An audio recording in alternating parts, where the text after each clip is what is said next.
Plus 2 is proud to bring you the 2+2 Pokercast, presented by the PokerStars VIP Club. This week on the Pokercast, Andrew Barber educates us on tournament staking and the first week of the World Series of Poker. Now, here they are. Ross continues to forget to voice the intro, so I do his job for him. Now, your hosts, Adam and Terrence. Welcome to the 2+2 Pokercast, presented by the PokerStars VIP Club. This is Pokercast 413, June 9th. I am your host, A. Schwartz, alongside from Las Vegas, Nevada, Mr. T. Chan. Yeah, slightly alongside, only 1,200 kilometers apart. Yeah, we're in hot Las Vegas for the World Series. It's already, I think, 110 degrees or like 40 Celsius here. It's always pleasant this time of year. Summer in Vegas. And the poker action is as hot on the inside as the weather is outside, even though the air conditioning is always solid analogy. I love it. And Roscoe here out in Mayportage, BC. Hey, how are you? Nice. Very good. Folks, it is World Series poker time. Everybody's excited. The entire poker world is focused on the city of Las Vegas. Terrence is down there, of course, playing in the tournaments. T, before we get to all your World Series poker stuff and the overall World all Series. 3 hours of poker I played. Yeah. The world lost one of the great fighters this week. This man was a worldwide legend. He was inspired many to take up fighting, and we also lost Muhammad Ali. Yeah. You're referring, of course, to Kimbo Slice. I am. Kimbo died at 42. What the heck? So all of my memories of Kimbo are finding YouTube. Like, I think Kimbo built YouTube. I think that's actually right. I think he's one of the very, very first YouTube celebrities. You know, we now live in an age where YouTube celebrities are common enough. Because I guess the biggest YouTube celebrity in history is probably Justin Bieber, because he ended up becoming a gigantic superstar. But yeah, I mean, Kimbo, here's this thing where here's this super yoked up dude beating the piss out of other super yoked up dude in a Miami backyard. Several backyards. He's got the look, he's totally bricked up. He's got like this beard, like this greasy beard that comes down, and he's just throwing down at people. And it's funny because everybody thinks that's how his career got started, or his big thing got started. Kimbo's life is very interesting. I mean, he grew up, I think, as an immigrant from the Bahamas. Lost everything in I think it was like a tropical storm or something like that. Just had a very hard life before emigrating to the U.S. Was a porn bodyguard. It was a bodyguard for like the MILF hunter. Was he really? Yeah, that's how. Yeah, something like that. And then I don't know how the YouTube backyard brawling thing sensation started, but obviously that created some massive appeal. There were people who had never heard of MMA. Oh, me. Absolutely me. I'd never watched it or been interested at all, and then watched Kimbo. And the guy, he always reminded. Remember the Fantastic Four, that cartoon? Sure. And they had the thing. The guy made of bricks or whatever, and you just punch him and nothing happened. He reminded me of the thing, because watching those fights, somebody would just clock him square in the face and nothing. Yeah, bare knuckled. It didn't matter. Bricked up 280-pound dude would sock him in the face. It didn't matter. It was funny. I mean, and he didn't obviously have the greatest mixed martial arts career. He wasn't super talented in the sports. And then you talk about that, and then dudes who are half that guy's size would hit him a jab and he'd kind of fall down. He wasn't, but people, man, what a phenom! Like, people tuned in. I think something like 4.5 million people watched this fight on The Ultimate Fighter, a show where like averages like 700,000 viewers or something like that.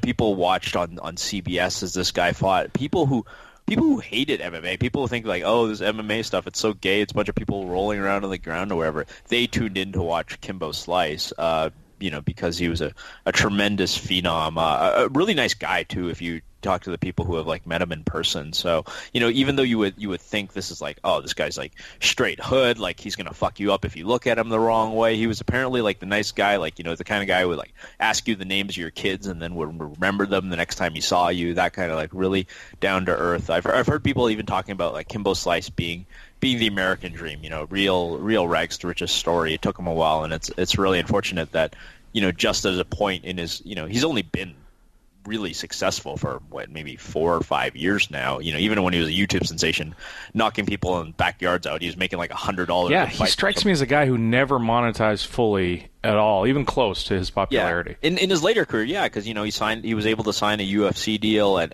all this kind of stuff. But for sure, like if he had lived on certainly the kind of notoriety say that Mike Tyson goes right now. Mike Tyson goes and he speaks. He's got a show in Vegas. He's in movies and that kind of thing. And Kimbo clearly had that kind of charisma to be able to do that. But unfortunately, a lot of health problems in his career too, and maybe some steroid abuse. I mean, I don't know. He popped guilty for steroids a couple months back.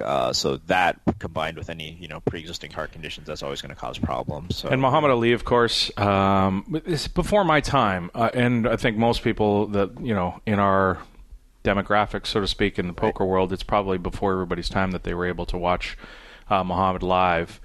But I look back and I remember watching When We Were Kings, the documentary about the Thriller in Manila with Joe Frazier, the very first time, and how amazing, one of the greatest documentaries. If you haven't seen it, it's on Netflix. I mean, watch it. There's so many great Muhammad Ali documentaries. Yeah. You could spend a week doing nothing but watching Muhammad Ali documentaries and be riveted. Yeah, no question. Because here's a guy who had an amazing life. You went from hero to villain back to hero. When he refused to be drafted. He became this. He was militant. Yeah.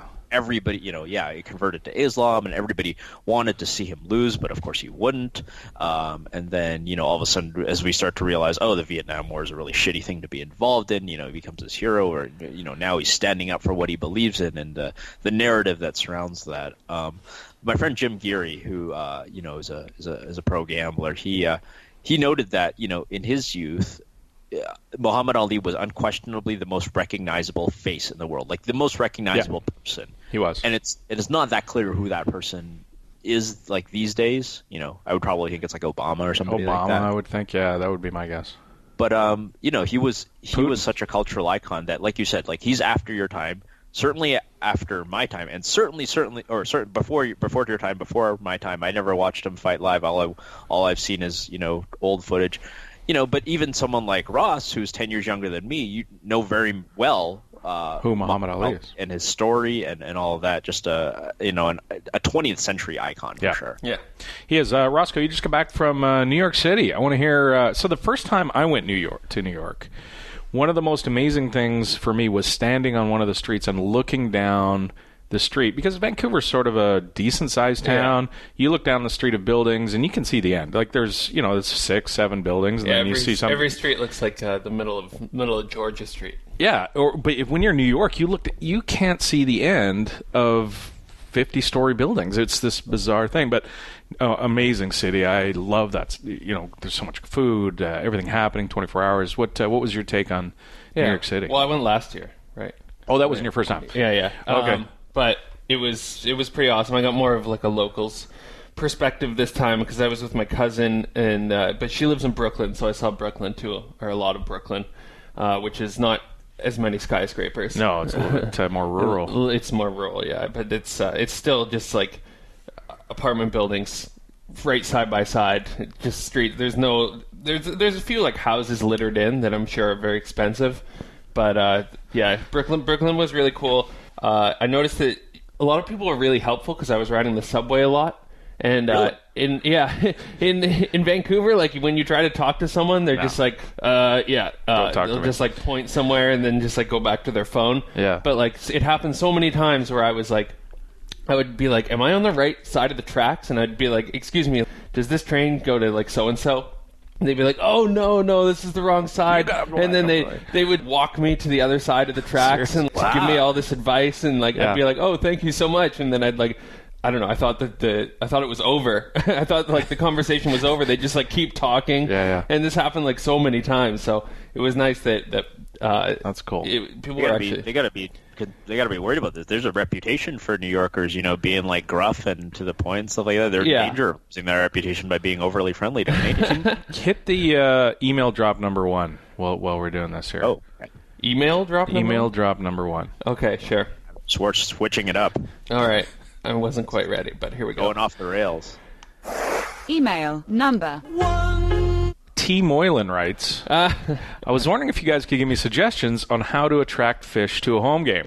Last week I learned that a big fish was coming into Brooklyn on a business trip. This guy dabbles in poker, but he works in the entertainment industry. As soon as I learned this, I gathered all the big players and let them know that we had a great opportunity to get rich. Nate Parenti took 17th in the inaugural Monster Stack event, knocked out by the luck box Joe McKeon. Justin took 1,786th place in last year's Colossus, and I was the 4th place champion of the 2010 World Series of Poker circuit event in Atlantic City. It was like the modern-day corporation. 3 of the best players to ever come out of the New York City poker scene ready to play against a hapless Canadian.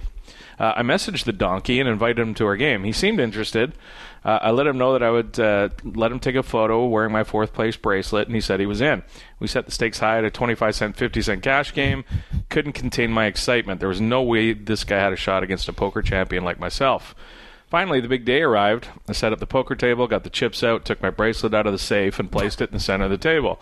Then an hour before the game was set to begin, I get a text from the Canadian fish. "I'm too tired to play," he said. "Maybe next time." Where did I go wrong? Is it possible he checked out our Hendon Mob results? Should I have not told him that I was a poker champion? What can I do better next time to get a fish to our home game? Thanks. I think it's pretty clear that Mr. Moylan's error was not have the problem is, of course, is that sports betting is legal in the state of New York.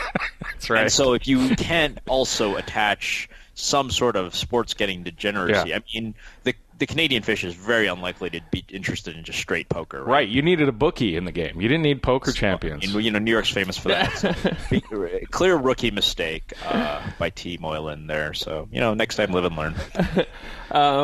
That's not how I remember things going down. But I warned him several times that I would try and make it, but I'm not sure if I'll have enough time. But I mean, I was also very afraid because I've never played with players of that caliber before. 4th place champion and with those stakes. I mean, yeah, it was. You could short buy. Yeah, I could short buy. I don't know. It's not really responsible to put that much of your roll on the table versus such good players. It's much better to put it on the Warriors -5. Yeah, exactly. Did they not cover yesterday? They did not. They lost. No, they were actually. I didn't bet. They lost by a lot. They only failed to cover by 35 points. Yeah, something like that. I didn't bet on them yesterday, but actually the Cavs were a favorite yesterday after the Warriors. They were the 1-point favorite. It was close, wasn't it? I thought it was close to pick. But anyway. They were 1.8. T, let's talk some World Series of Poker. You're down there in Las Vegas, as mentioned. You've played for a grand total of how long? Well, okay. In my defense, the first event I played was the Top Up Turbo, which we'll talk about shortly. Yes, we will. But, I mean, it was a turbo tournament. I almost made it to the second break, which is an accomplishment. If I'd made it to the third break, I think I would have cashed. And then I played, what did I play yesterday? Oh, yeah, I played 1,506 max, too, which is always going to go fast. That makes the money on the first day as well. Yeah. So that's kind of all I've played so far. If I weren't doing the show, I would probably be in the PLO Colossus, I guess. This is probably the best way to put it. Today's is the 565 buy-in unlimited re-entry PLO. It's basically a turbo too, because I think it's 20-minute levels or 30-minute levels. So I'd probably be buried for 5 bullets in PLO. But what is it, 12:30 right now? So we're saving you money.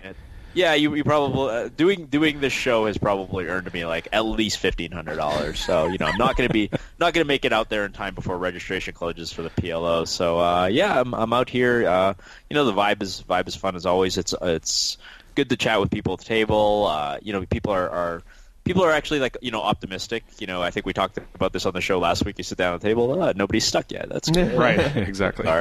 But man, some of the interactions are great and some are terrible. So if you guys I'll talk about some interactions, because honestly that's my favorite part. If I'm not going to win a bracelet, and it seems like I never am going to, then my favorite part is probably the interactions at the table. So I played the Turbo, which was I guess event number 4,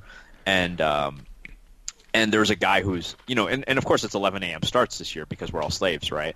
And, this guy is pissed drunk right out the gate. And he's hammered at 11? At 11 o'clock start time. He's clearly playing in his first World Series event.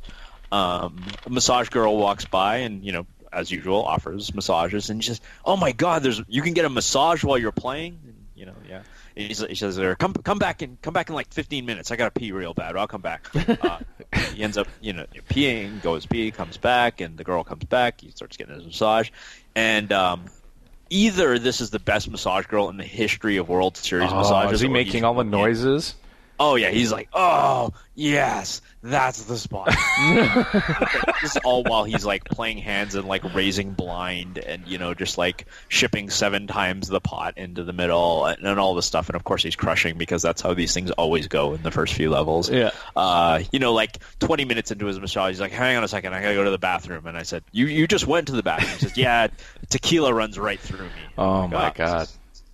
By the way, this guy is doing it right. Let's just be honest. Absolutely. He's going to get hammered and get massages, and he's going to fully enjoy his first World Series. I'm sitting here making sure I sleep in. I'm eating All-American Dave, like I'm stretching on the break. Yeah, no, he's enjoying it. So obviously, to be fair, if switching from 11 to 12 does not allow enough time to sleep the night before. Right. If so you started at 12, you could get a good night's sleep, but 11, you have to stay up the whole night. Yeah, you go from the Rhino to the Rio. Yeah. Absolutely fair. And and then I played the 6-max yesterday, and then it was the exact opposite experience.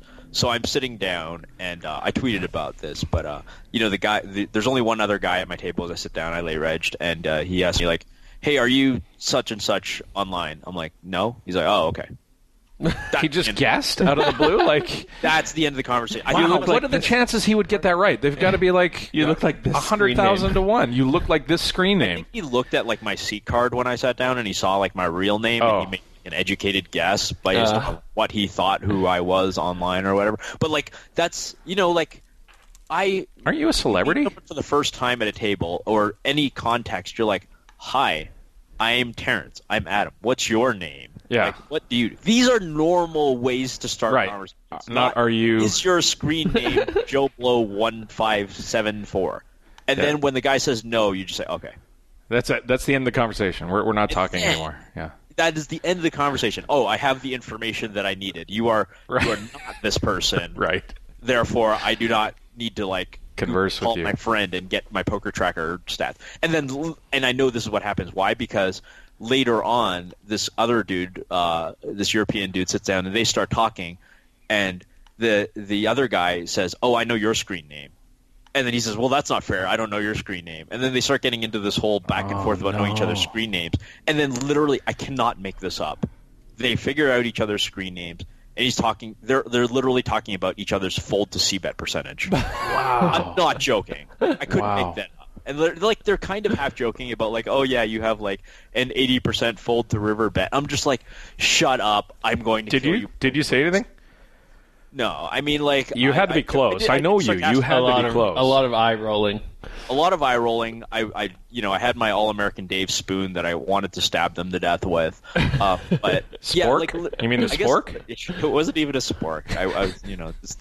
This kind of conversation is too good for the spork death. You get the. I don't feel like you could kill somebody with a spork. You could do damage. I mean, if you could do it with a spoon. Yeah.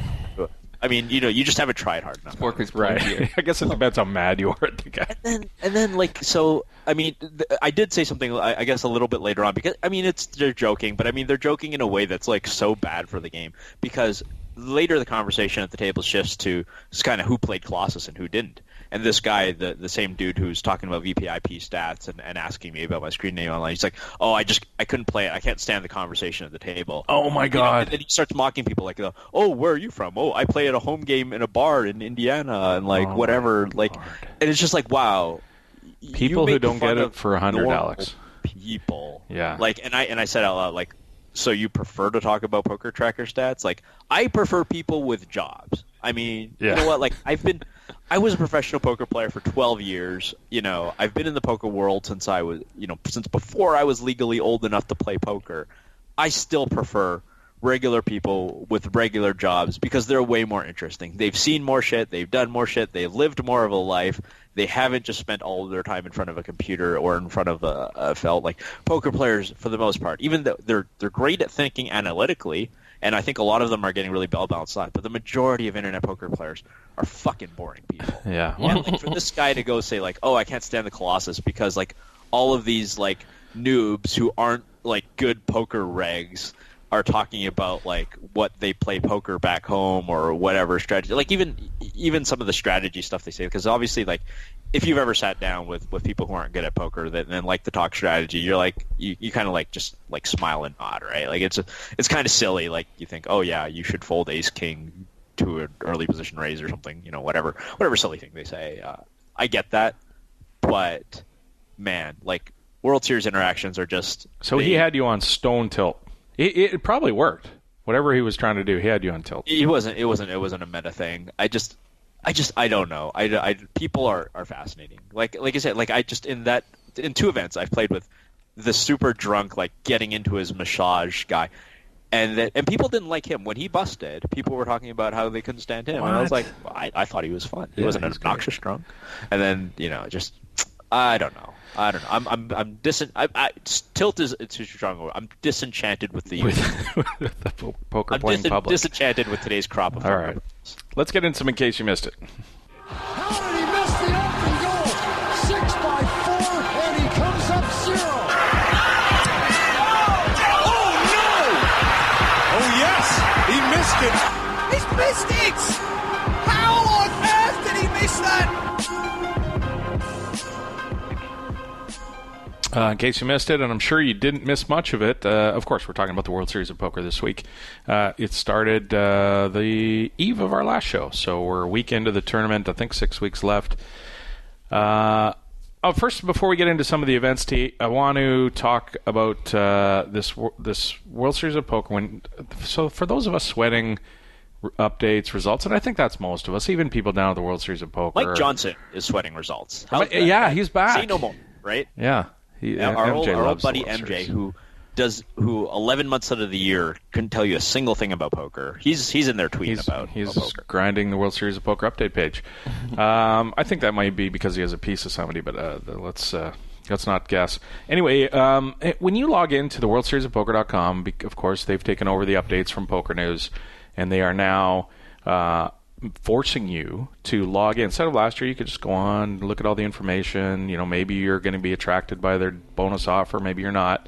Like every other content site in the world. Like every other content site. Page. Yeah. You are exposed to ads. Well, that's not good enough for the World Series of Poker. They now are asking you to sign in with your Facebook account or Google+. Of course, those 2 accounts have a lot of information, personal information that they will mine to use to advertise to you and, be more intrusive about it. Yeah, I think Google Plus, like you actually have to give them your like email contacts, so like they will basically have the email address of everybody that you have in your address book. So basically, you're giving people all of your personal friends' email addresses, which is a nice thing to do. Yeah, and this is just it's so frustrating. So there's ways around, and if you look online, you'll find ways to get around it, whatever. But it's such a frustrating decision for me by Harrah's, and I get why they're doing it. Their interactive business makes a lot of money. This is going to send data to their interactive business that they're going to use to try and, make more money. I get that, and they've put the content together, and but to do it's such a bad decision, and I don't begrudge them the right to do it. I just think it's a terrible decision because it creates so much ill will. To me, what frustrates me is not. I mean, certainly to what you said, the fact that they're doing it is terrible, and they're just. Being obnoxious about it. But the fact that they've been called out by so many people and they're still taking the stance on it. It's like one of these things that, if they were like, okay, let's see if we can get away with this and not have people freak out. Well, people freaked out because we live in an age where, people realize their personal information is valuable. And like I said, I don't feel like sharing all of my friends' email addresses with the WSOP.com because I don't feel that's an appropriate thing to do. But to them, they just won't back off. And poor KevMath is in this situation where everybody's like yelling at him, going like, "Why? How do I get results or how do I get updates without doing this?" And he's like, "Well, you can't." And they're saying why? It's like, well, marketing reasons or something like that. And it's like, obviously it's not KevMath's decision. It's but yeah, it's obnoxious because they constantly do this stuff where they refuse to back down, even in situations where the public is very unreceptive to this. And it's to the point where I basically tried to hack my way around it, and I'll share a couple hacks with you, so you don't have to do that. But the best thing that you can do is to use Google Chrome and use an extension that's called Privacy Badger. It was spelled exactly the way it sounds, Privacy Badger, and that will block tracking sites and block pop-ups and block ads and stuff like that. It's just a good extension in general, and you'll be able to browse and you won't have to give them any information. That doesn't work on your phone, so a lot of people, of course, they check updates while they're at the table on their phone, on their iPad. You can install, if you have Android, you can install something called Ad Block Browser, I believe it's called. And on iOS, so iPhone, iPad, I'm told that this will work. I don't have an iPhone, so I can't say for sure. But my understanding is if you just browse with a private browser, then the pop-up doesn't show up, and you can just do that. So not the best solution. The best solution with the World Series just to be like, oh, sorry, we were wrong. We will take it away.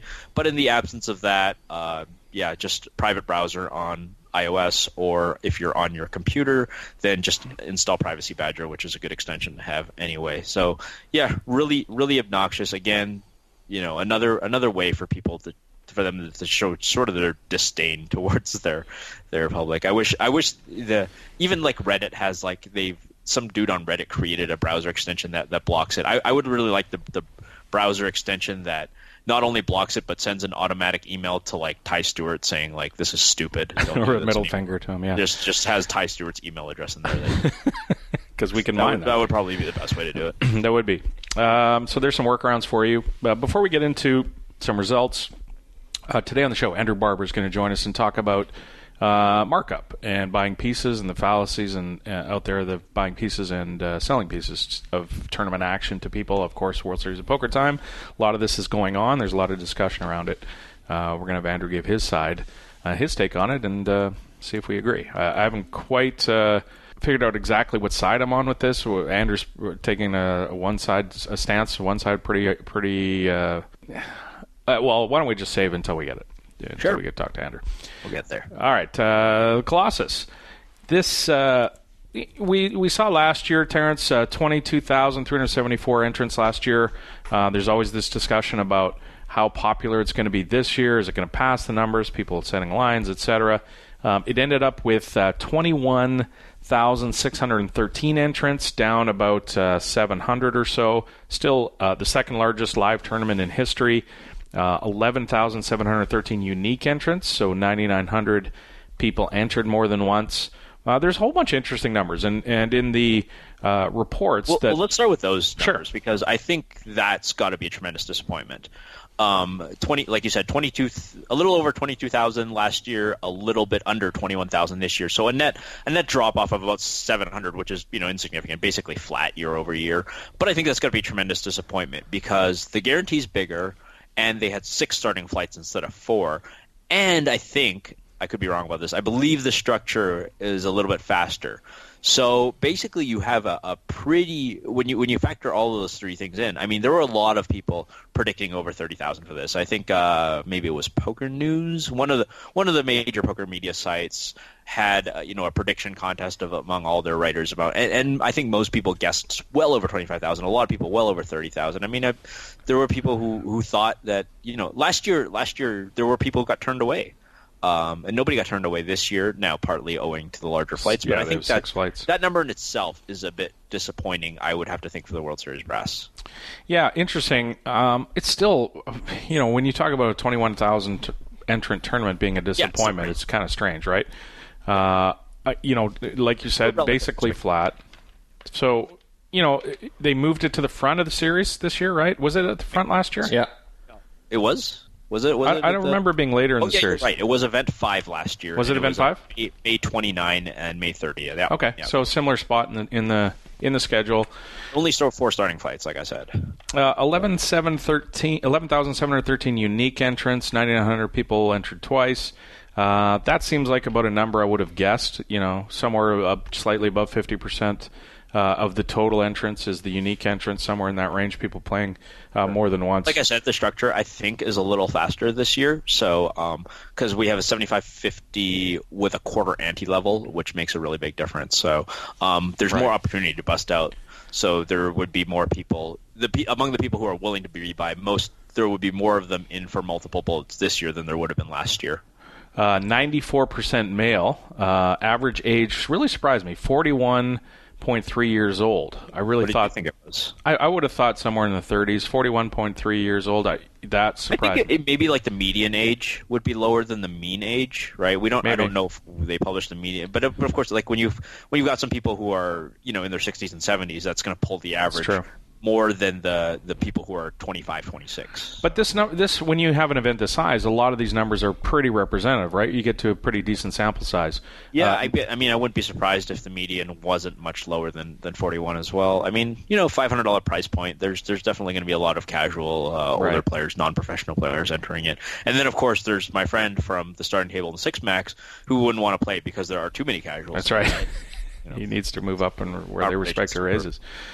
94% male, 6% female. That seems to be 6% seems to be on the high side. When you look at the numbers from the World Series of Poker in other events, it's never really close to that. Again, we're talking about I thought it was 6% for the main event too. Am I wrong about that? I think it strikes me as lower than that in the main event. I know that a lot of and this is a stereotype, but it's a stereotype that holds some truth. A lot of the limit events tend to skew higher female, and a lot of the no limit and pot limit events seem to skew lower in female percentages. So I don't know if 6% is that far off for a no limit hold'em event, but I could be wrong. They're paying a much larger percentage of the field this year, so 3,245 made the money. It was 15% of the field, right? 3,245 made the money. The most in history in one live tournament, I can imagine. I didn't see any idea. I know you didn't cash. I'm not juicing you or anything, but did you see any issues with the cash out lineups?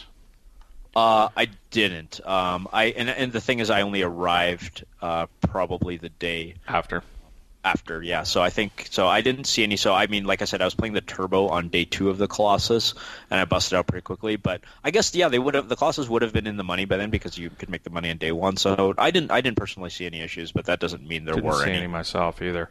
Entrance from the age of 21, of course, to 92. Guy played last year, so let's hope he plays to 100. 89 nations.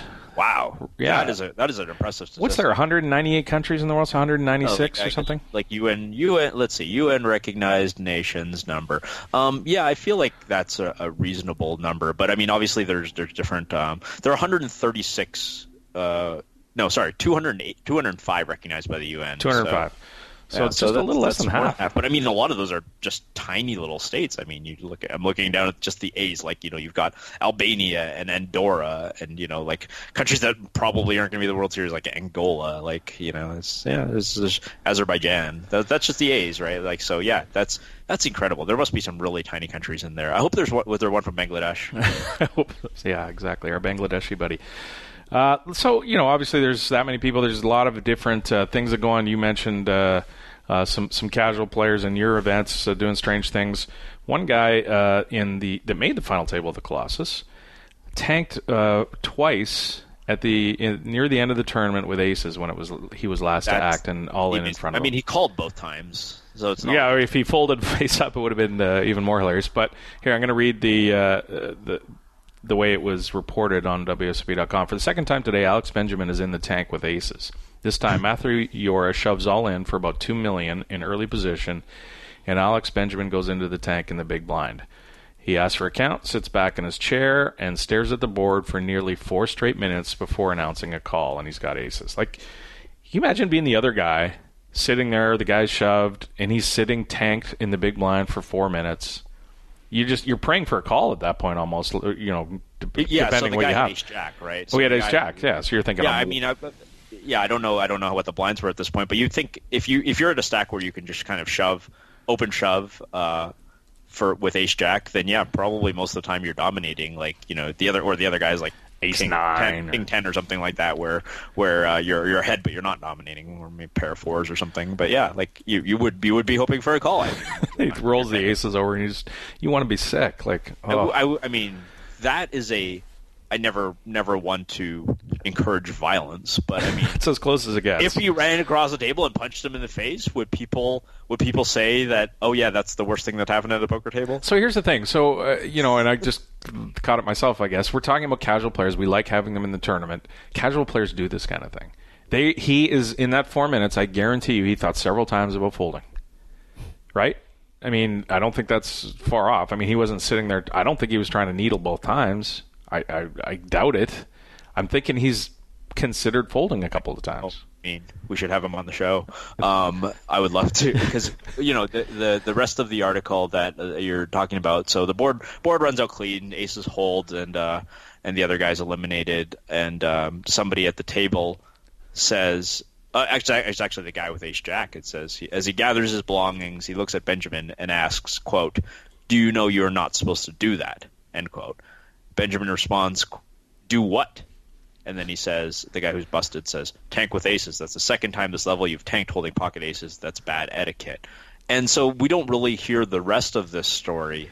And so, it's hard to know what Alex Benjamin's motive was. Was he thinking about folding because I don't want to risk my tournament with just one pair of aces, or whether it's if I do this, like, I'll really needle this guy, or although I don't know how that works. Like, the other guy's all in, right? So either you're going to double him up or you're going to bust him, so he's going to be gone anyway. Like, I don't really.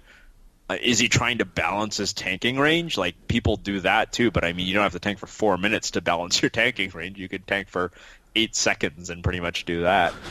I don't know. Like, it's hard to. Yeah, you maybe it is just a thing that casual players do. Like, casual players like the slow roll. You can ask our good friend Reno Doc about that. But people do slow roll, but they don't think they're slow rolling.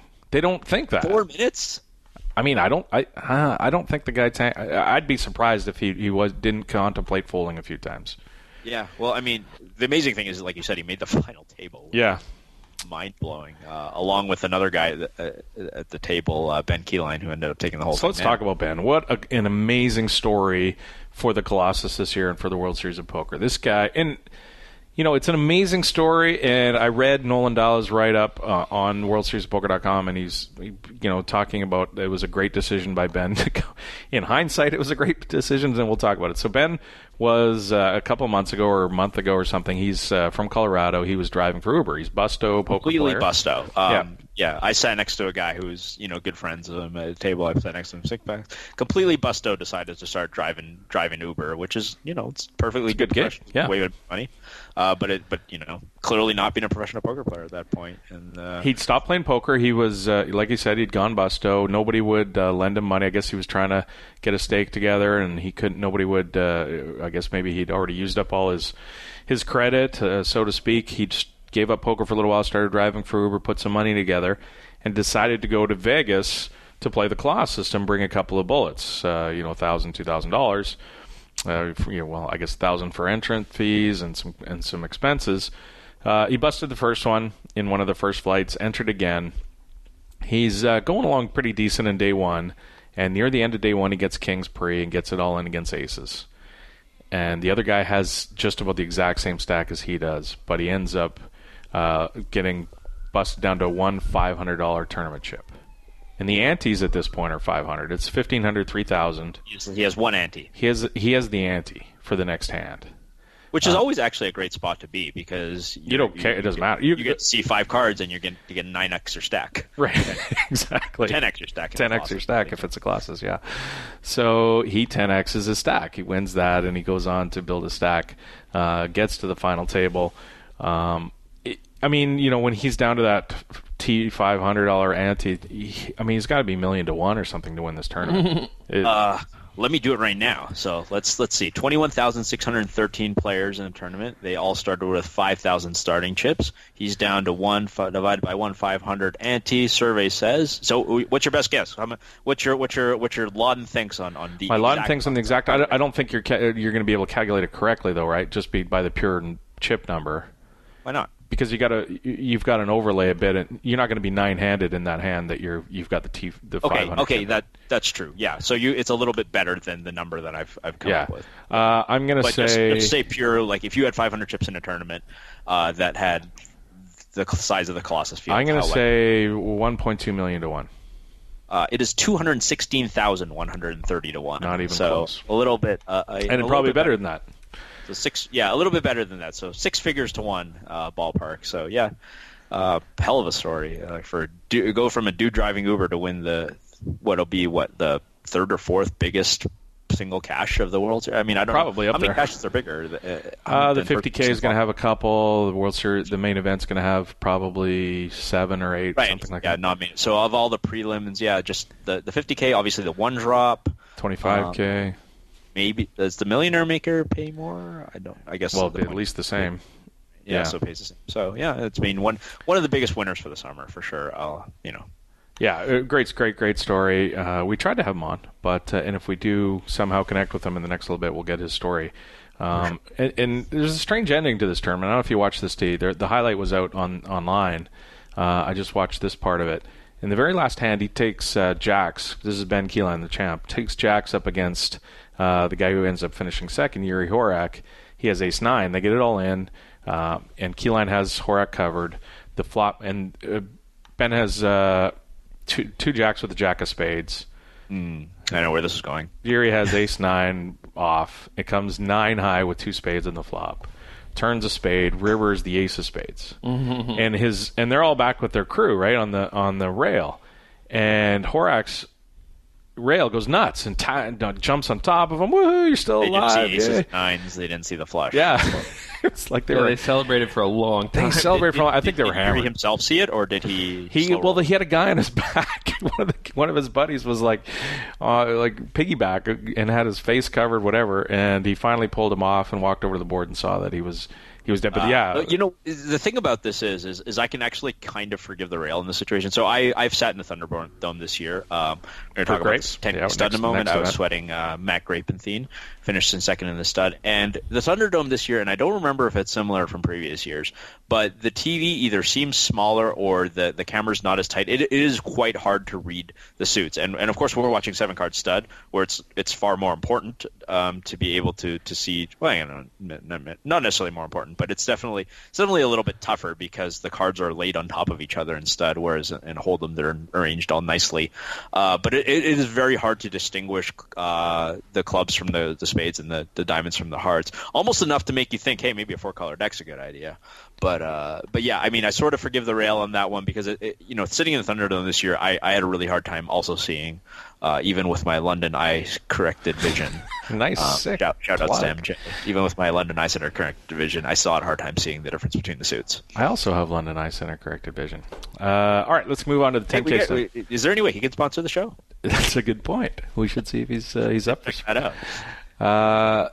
The 10K stud was let's talk about that event. Before we get into some of the other stuff, one of the things that happened was Chris Ferguson of Full Tilt Poker fame showed up to play in this event. We haven't seen him for 5 or 6 years, I believe, at the World Series of Poker. Of course, after the aftermath of what happened with Full Tilt and the principals paying themselves hundreds of millions of dollars while leaving no money to cover the players' deposits. Ferguson, Leder, et al. Have not shown their face. Howard a little bit here and there, but not much. Mostly in the cash games like Bobby's Room and stuff like that. But he's been coming for quite a while, I think, to the higher stakes cash game. Howard, yeah. And he made his apology. And Howard was on our show for 3.5 hours and did an interview. He did the Lederer files with Poker News. I mean, whether you like his answers or not, he stood up to the questions and answered everything not everything, but he answered many of the questions. Some of them he couldn't remember, but give him credit at least for stepping up and answering some of the questions. Chris Ferguson, you can't really say the same for, and it's disappointing because before it all happened, Chris is probably the guy that I had, and I think we've talked about this in the show before, but Chris is probably the guy I had the most respect for of the whole bunch, and for him to, and I, as far as I could tell and what I remember from what happened, he benefited the most. I think he had the biggest share or was taking the biggest disbursements. Ended up being like something around $80 million or something. And for him not to make a statement at all ever in the 5 years and then just kind of show up and wonder if, it's going to be all right, I was a bit disappointed. T, what were your thoughts? I'm a bit torn on this too. I mean, I feel very much the same way that you do, that Chris was a guy I always liked. I've had dinner with him. I've played at a table multiple times. I enjoy talking with him. He's a guy who enjoys poker, was always great with fans, super cordial, everything like that. And then sort of learn what we learned over the years, that he was collecting these disbursements, whether or not he had full knowledge of the financial situation at Full Tilt or not at the time that he was getting this money, we don't know. But I mean, we don't know that. He eventually found it one way or another. Exactly. I mean, he eventually did he give it back? Yeah, he certainly didn't give it back. We don't know. Like, he's also, I was having a conversation with Gavin Griffin about this, and we're kind of saying like Chris isn't like super extravagant with his money too. He's conservative with his money. Absolutely. Drives a normal car, like lives in a normal house. He's not like a letterer. Like, you can kind of see, like, if he just dusted that money, you'd hardly be surprised if the letterer's spending habits are much more extravagant than Chris. But Chris spends money on fancy leather jackets, and that's about it, right? Like, I think he was living with his parents when he was getting all this. Like, you're absolutely right. All the money that he got, and it was reported a lot at the time, was put in accounts and not really ever kind of used. Right, and and the settlement, exempted him. This is the thing, because when it comes to like issuing the statement, you talked about how you're disappointed he's never made an apology, he's never issued a statement. I don't know how much of a difference that makes, and I don't know how much of a difference that makes on two fronts. So the first is like the sort of the right thing to do. Is it a right thing for him to do to make a statement? And I think it probably is. The second one is sort of public perception, right? So one of the things that I think you tweeted out this week was like, man, this guy's some kind of balls to just like show up and decline all interviews and make no statement or whatsoever. Well, what I said was, imagine if Bertie Madoff had gone to the golf club where most of the people were his investors, and just teed it up one day. Like, that's balls to just show up. Like, that, because it's very similar. I mean, yes, maybe he's taking like a long approach, right? Like, at this point, any sort of statement or apology or whatever, like, we saw how people reacted to the Howard Lederer one, where it was just kind of like, oh, this is such an insincere apology, like, this doesn't mean anything, whatever. Well, like, it was the content of what he said, right? I mean, I think if Chris were to talk about what happened and explain his side of it and his situation, I would listen, and I don't know that anything short of like, here's a bag of $15 million, like, take it. I don't know if that satisfies the poker community. So maybe he's just saying like, well, these guys are going to hate me. Regardless of what I do, these guys are going to hate me. Might as well just let them hate me and save myself the heartbreak of it. I don't know. I don't know if that's the right strategy, but maybe that's just the sort of strategy he's taking, is like, if I just keep my mouth shut, I just show up, I play poker, I don't do anything, maybe people will eventually leave me alone and forget. So let's imagine what would happen if he won. I mean, really, like, let's say he wins a high pro. Let's say he plays the 50K Players Championship and wins, or at least makes the final table. Like, you talk about the rails. Imagine the anti-rail that he would have in the stadium. Yeah, it would be ugly. There would be people. There would have to be security guards kicking people out left and right. Like, it would be bad. And it's an interesting question too, because we've had very rowdy rails at the World Series before, of course, like that. We've never had a villain, right? Exactly. We've never really had a real villain. We've had Helmuth, but that's not a real villain. I want to like ask Jack Effel this. Like, let's say, like, yeah, he made the November 9, and every time, whoever won the pot, like, let's say it's Ross. Ross wins a pot, and Ross's cheering section goes wild. And then let's say later Chris Ferguson takes a pot off of Ross. Is everybody just booing and just raining boos? And is that a violation of right? Would you kick people out for booing? I mean, it certainly doesn't happen at a sporting event. You go to an NBA basketball game, you can boo people all they want when they're at the free throw line, and it's encouraged. It's a part of the game. It's considered great. Could that happen at a World Series final table? I mean, it seems like if he's going to play events, he's a very good poker player. I'm sure he's stayed very sharp over the years. He might just make a final table. He might just do it, and I don't know if he's thought that through. Like, is he completely unaware that if he does make this final table, that's something that absolutely could happen? Like, is that even worse for poker at that point? Like, he has the money, right? He doesn't need the money. He wants the title. This is why everybody thought Howard was going to show up before Chris, because kind of like I said, like, you can kind of imagine a world in which Howard needs the money from poker. Exactly. It's hard to imagine a world where Chris just excuse me, where Chris just dusts it off completely and doesn't have any more money, and he needs to grind, the 1,500 dealer's choice. I don't think he's here because he needs the money from winning the 1,500 dealer's choice. I think he's here because he likes playing poker. Yeah, I just don't think he's thought it through. And if something did happen like that, it would be really, really bad for the game. And that's. Do you think so? I mean, I think so. In some terms, like all press is good press. There's none of that. I just think something really bad could happen. You know what I mean? Like I don't. There's people out there that cost. You have to. Of course, we all know how detrimental this was to a lot of people, and a lot of those people are at the World Series of Poker. It cost them years of their life. But I don't know that there's anybody who's still like owed $100,000. No. That's not what I'm talking about. I'm talking about people who lost years of their life because their bankroll was tied up on Full Tilt Poker. Yes, they got paid, but it was only because PokerStars came in and saved the day. They wouldn't have got paid if that didn't happen. And by the way, when Chris Ferguson had left $17 million in the accounts of Full Tilt Poker, and then asked for the money back after when the deal with Bernard Tapie was going on, he said, "Wait a second, I still have $17 million that you've blasted through in the Full Tilt accounts, and if you don't pay me back, I'm going to block the deal to the Tapie group." Right? So he's holding the players hostage. Not that Bernard, who knows if he would have paid it back, whatever, that's immaterial. At the point, Chris is saying to the people, saying, "Hey, I need that money back or else I'm going to block this deal." Like, that's... I don't know that you haven't pissed somebody off a lot doing the things that he did, and if you kind of strut it, like, I'm not saying it'll happen. I'm just saying I'd be afraid of it if I was Chris Ferguson.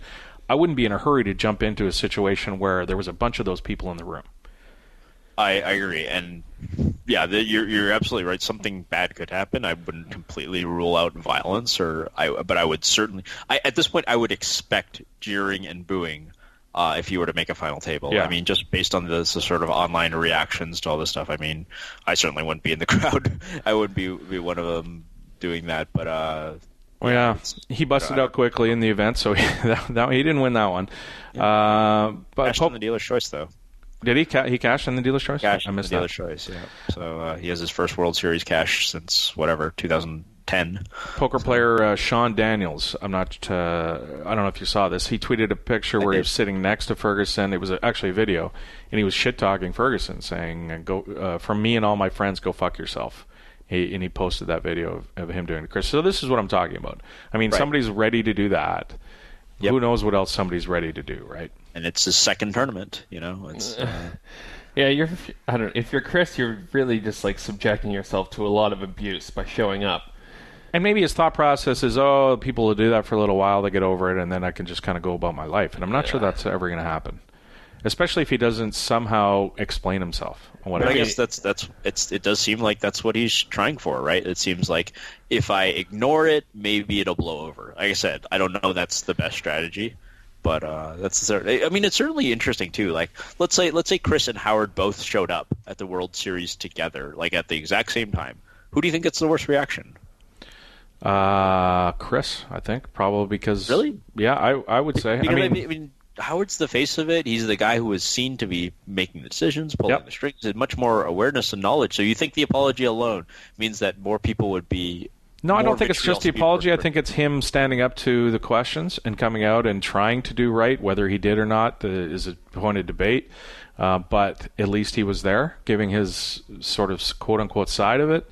And he did the apology, whether you thought that rang hollow or not. He's there attempting to make good.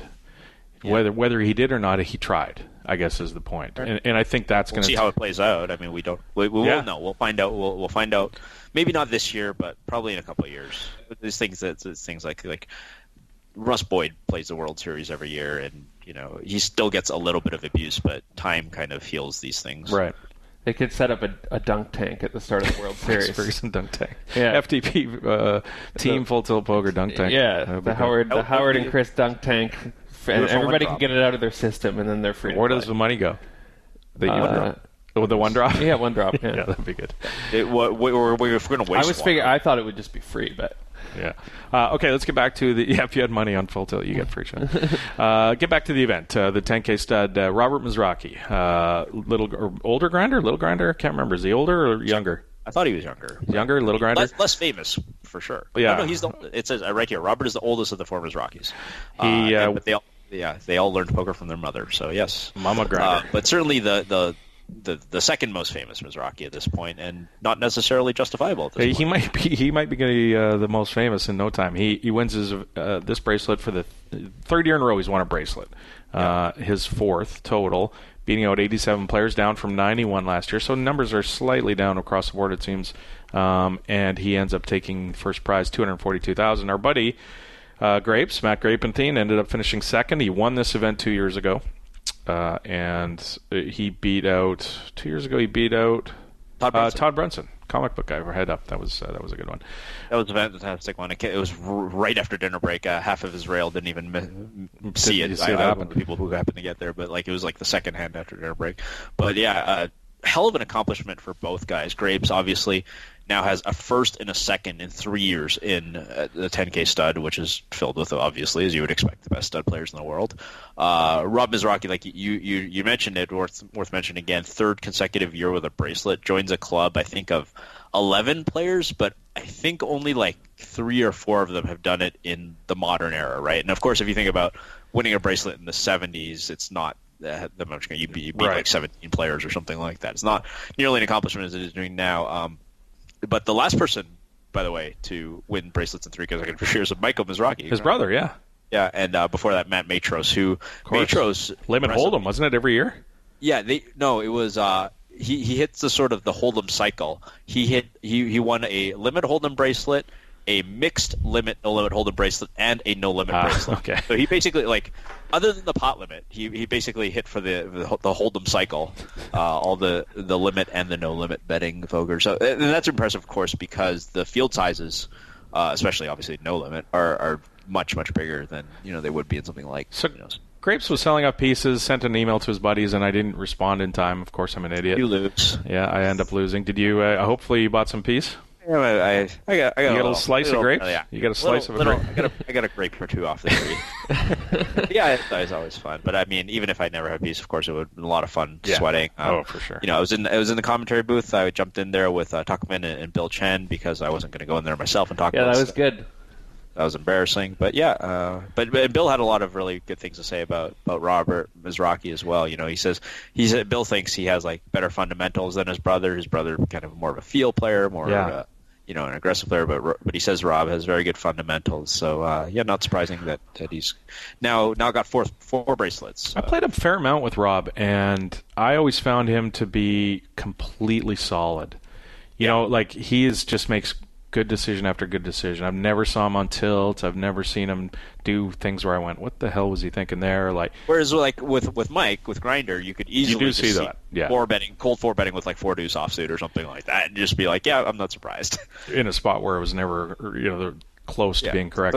Some crazy shit like Grinder's, of course, a tremendously ironic nickname for a guy who Michael Mizrachi does. Yeah. Because you'll see him do some very read-based stuff and of course if you're going to play that style of game, sometimes it just goes horribly wrong and you end up looking silly, but other times you just accumulate a million chips on the first day. So very different styles, and Bill brings up a good point that they have each other to learn off of. Rob's solid fundamentals and Mike's feel and for the moment and his aggressive style and his bullying style, his table presence and all that kind of stuff. So I'm sure they make each other much better poker players. Grapes, of course, finishing second there, but not even in his best game. He's got all the Raz events coming, or is it tonight? Raz is tonight. It's the 3 p.m. It's the 3 p.m. event tonight. Yeah, so he might make another run. He is. I think for my money, he's probably the best Raz player in the world. Yeah, I think he's played nosebleed Raz for a long time. There aren't that many people who are elite level Raz players, but I'm happy to take a piece of no question Mr. Grapenthien's action anytime you're going to deal 7 cards and the lowest hand wins for sure, or the highest hand wins. Anytime where you're going to deal 2 down, 4 up, and 1 down. You want some grapes? You want a slice of grape? Other guys who went deep in this event: Ted Forrest, who we stud specialist haven't seen for a while. George Danzer, David Benjamin, Calvin Anderson, all had deep runs. How's everybody's team doing? Their fantasy league team. Mine's terrible. I have not even checked. I'm winning. I'm beating you two for sure. Is there a spreadsheet? Yeah, I have. Yeah, there's a spreadsheet if you go to the thread, you can click on the spreadsheet there, and there's. I think Paul G is going deep in the dealer's choice. Help me out. Oh, you got Paul Volpe? Nice. I don't know if you guys want some side action now. Good. I forgot to take Dimitri, so I feel like I'm just anti-sweating Dimitri against the It's probably a world. good thing, though, right? I mean, when 3/4 of the field has somebody, you probably don't want them. Exactly. Right. Next event, the Top Up Turbo was the next event that is the next event we're going to talk about. 334 players qualified via one of the options. So sorry, 300. So a lot more people played than that. So it was a $1,000 buy-in, right? Yeah, $1,000 buy-in, Top Up Turbo. I think it was $1,000 for 5,000 chips, and if you bought, you could either buy another 5,000 for 1,000, make it a 2K buy-in, or you could win or furnish actually in the top 3 of like a $55 one table online or live as well. Or live. So you've exactly got it correct. So you start with 5,000 chips. You can get an extra 5,000 either by paying $1,000 or finishing top 3 in a live or online sit and go. So obviously the smart thing to do is to try to finish top 3 in the live or online sit and go. I know that the night before and maybe even leading up to the 11 a.m. start time, people were basically just flipping at the Rio. Yeah. Trying to get a top 3, trying to get these extra chips because obviously it's stupid to pay the $1,000 Top Up Turbo. So now I've done my homework. I've got the numbers up. 667 entries in the Top Up Turbo, which is a very, very small number for a 1K no limit hold'em tournament. Turbo. Now, people love turbos. They do and they don't. I mean, there's some people who like the deeper structures. Think $1,000 might be a lot to play, but it is very early in the series, so I can kind of see it. But I think there's a lot of confusion around how this tournament was supposed to run. So like you mentioned, so out of the 667, 334, so almost exactly half, either started with 10,000 chips because they finished top 3 in a sit and go or live or an online sit and go. So they did it the smart way. 81 players. So that's what, 80 or 600. That's like 12.5% of the field, something like that. Paid $1,000 for the add-on. So they basically paid twice. Their ROI in this tournament is a terrible. And then so let's talk about that. This is a really dangerous precedent, and I understand what they're doing. They're trying to get people to drive to their website. I get it, or the single tables to promote the formats. But what they're doing, trying to get stuff run. They're adding chips to a tournament that are not backed by any buy-in, right? So let's say you do finish top 3 in one of those formats, and you get 5,000 in chips. Well, no, the corresponding money doesn't go into the prize pool from that. Correct. So where does this end? Once you start doing this kind of thing. Now, I'd have less of a problem with it if you didn't give people the opportunity. You didn't have that other chance of buying. You didn't take $1,000 from people to skip that and just buy the extra chips, because it's patently unfair to those people. What if the guy? It's terrible. Like if you didn't understand this. So basically, I mean, what it comes down to is, if you just showed up at the Rio, you didn't know about any of the online stuff, exactly. Or you couldn't be bothered, or whatever. I'm going to go play a World Series event today. You got half the stack of everybody else. Now, not everybody in the tournament took it, but basically you paid $1,000 for $750 in equity. That's what happened. Like you showed up, and because you didn't know the rules or you couldn't be bothered, you paid $1,000 for $750 in equity. Meanwhile, someone like me, who qualified online, I played 2 sit and goes and I cashed in the second one. I'm like, all right, peace out, done. I paid $1,000 and I got $1,500 in equity because I got double the starting chips of the other guy. So basically, by just reading and paying attention, I have doubled the equity of somebody who wasn't paying attention. And then the other guys, it's just predatory, right? Because the 81 players who paid the extra $1,000, they paid $2,000 and got $1,500 worth of equity. So they got really hosed because they basically lost $500 in equity. Whereas if you didn't pay attention, you just lost $250 in equity. So yeah, it's really predatory. I mean, I was never going to miss this opportunity. I never would have guessed this. I would have guessed at best 20% of people didn't take the top up. I was really shocked when I got to my table and there were 8 of us and only 3 of us at the top up. That was really shocking to me. Yeah, I don't know if they'll run this one again. I think you nailed it. Predatory is the right word. As somebody who likes to think of himself as a predator, hey, great, free money. I'll always take it. If I don't have to do anything unethical for the money, then I'm certainly going to take an extra $250 overlay. If I had min cashed, I'd been like, oh, cool. I wouldn't have min cashed probably if I didn't have the extra 5,000 chips. But yeah, I mean, it's basically rewarding pros that are paying attention and really, really punishing people who aren't doing things like reading structures. And playing the World Series shouldn't be about, you have to know all about the structure and you have to know about this and all about that, because there are already enough advantages for people like that who are experienced World Series players. You don't have to give them an extra $250, $500 in equity. Kyle Julius, Poker Pro, ends up taking it down, the $140,000 first place. What a surprise! A well-known pro won. Ben Yu ended up in third. I know probably a bunch of people have been in our fantasy draft, I would think.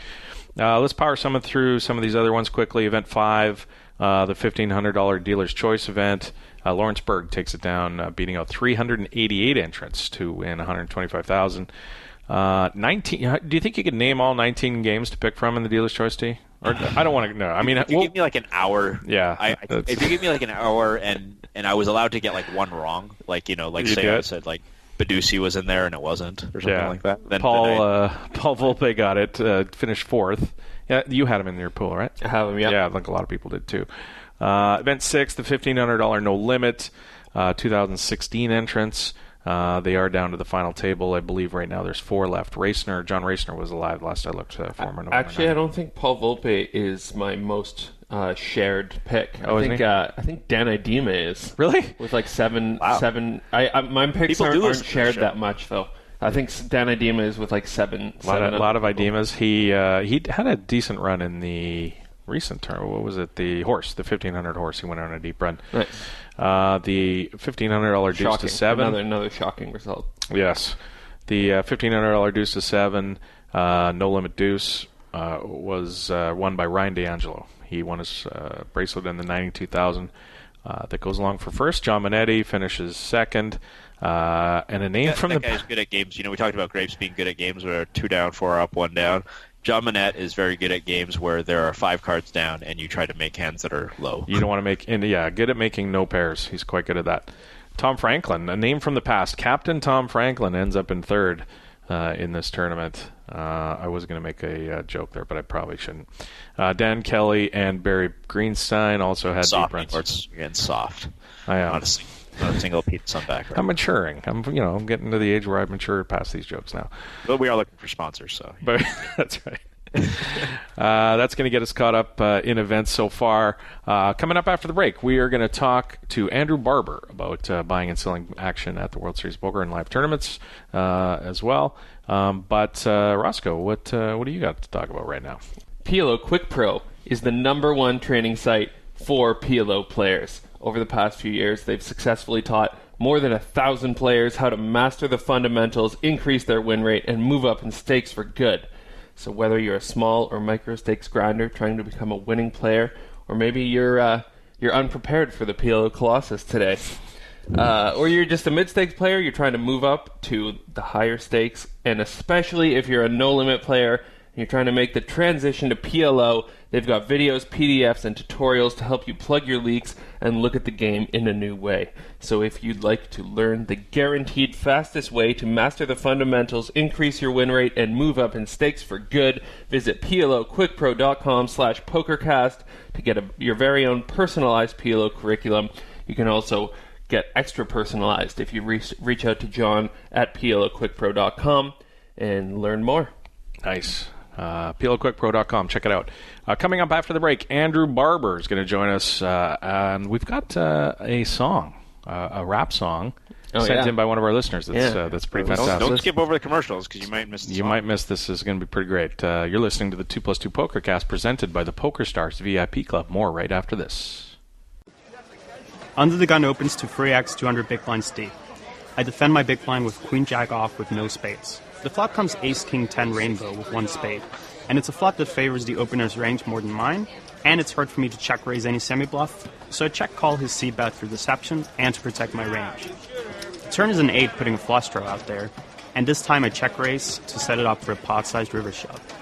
The river is the worst card in the deck, another ace, and I check with the intention of folding to a shove, but he elects not to turn 10-8 into a bluff, even though it's a great candidate with the full house blockers, and I win the pot.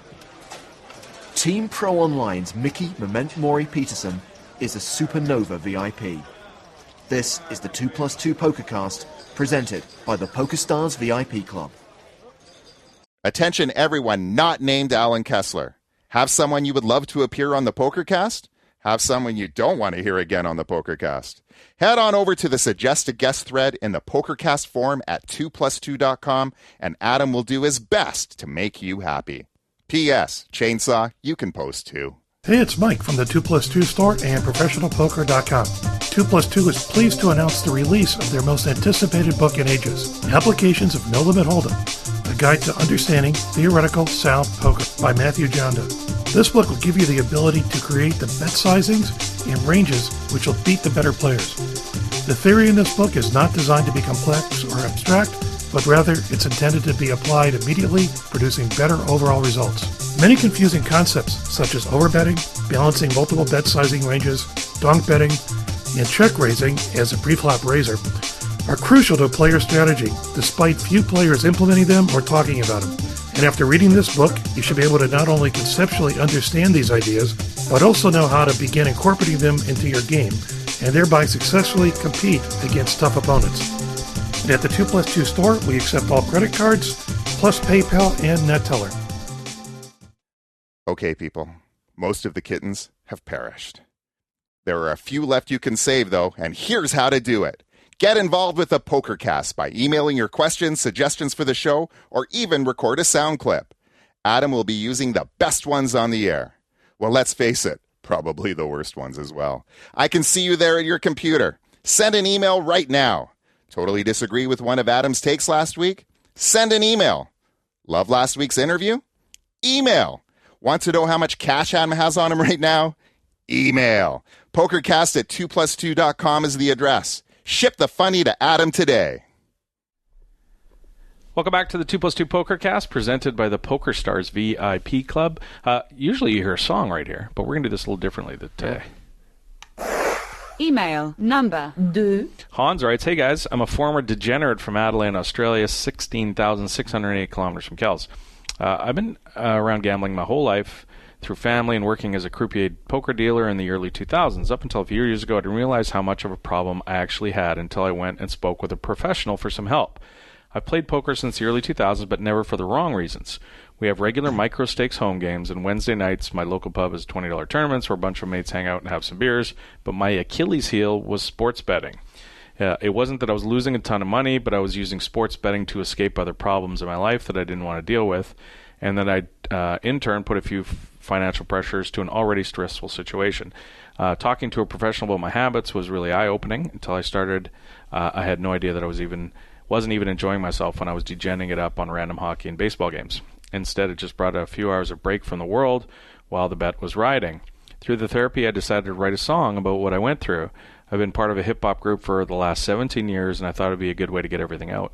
The track is called Degen, and I actually learned the term from listening to the Pokercast, so expect small royalty checks in the mail. I decided that since I already have the track and our band's following, that I would use my knowledge in the industry and my love for poker to start up a Twitch channel and a website associated with the brand. Thanks to the PokerStars home games, I can set up play money and micro-stakes tournaments that I can invite our fans to come play while having a few beers on a Sunday night. The happy ending to the story is that for the last year and a half, I stopped my degen habits on the online sports books, and I couldn't be happier. I would like to thank you guys for the work you do in the podcast. It's been a big influence on me getting my shit together and hopefully starting a successful and fun new side project. On top of that, I drive a 17-hour road trip to see my daughter every 3 weeks, so thanks for the regular content. It makes the drive go a lot quicker. P.S. Please keep Ross away from betting on college basketball. So, awesome, thanks, and I'm glad we had anything to do with you getting your life together and stopping all the degen activity. But I wanted to play this song that he included because it's awesome. It's a great I'm hearing gig. it for the first time, and I've heard about how awesome it is, so I'm looking forward to it. I have high expectations. Let's get into that. I used to be a DJ. I give you 10 to 1 odds that I'm walking out of it even. I used to be a DJ. Every day's a struggle, man. I'm just here trying to meet ends. I used to be a DJ. If I had a bad weekend, on Monday I don't know what I'm eating. I used to be a DJ. Screaming ESPN. Like, why the hell you running that defense? Give me a 6-8 the hard way and I'm a parlay. Every red center owner sweat the line until my heart breaks. This point spreads are pointless with my bad luck. I just need a little help to run I'm good like Pistorius. It's like I'm under the gun with jacks, facing 3 and 4 bet shells for all of my stacks. Man, I'm sick of grinding now, I'm bigger now, but like I'm fucking Tom Hanks staring at the screen. I swearer than a boss, man. I get it in like Flynn, but willing to being casually. My bankroll taking a slide like Quinn Mallory. Call me a degen because I got it in bad and took your money with 310s. You mad? Now family pots get raised up and juice keep running till that big all paid up. I guess and I stay stuck, man, until I find a shovel, dig myself out of trouble, put my body through the rubble. I used to be a degen. I used to be a degen. I used to be a degen. I used to be a degen. I used to be a degen, going on half my life. I made changes to make shit right. I used to be a degen, going on half my life. I made changes and made shit right. I used to be a degen. I give you 10 to 1 odds that I'm walking out of it even. I used to be a degen. Every day's a struggle, man. I'm just here trying to meet ends. I used to be a degen. If I had a bad weekend, then Monday I don't know what I'm eating. I used to be a degen. Scream at ESPN like, why the hell you running that defense? On that 10-year downswing, well I copped a pound in the lock upon lock that was safe as houses. I'ma turn things round like a coldest name. Long gone are the days that I burn a whole pay in a sitting. Got a tip about a toppy that just shit it didn't. Man, I should kill Craig Williams. Never should have listened to that man until straight back to the ATM without an ounce of guilt.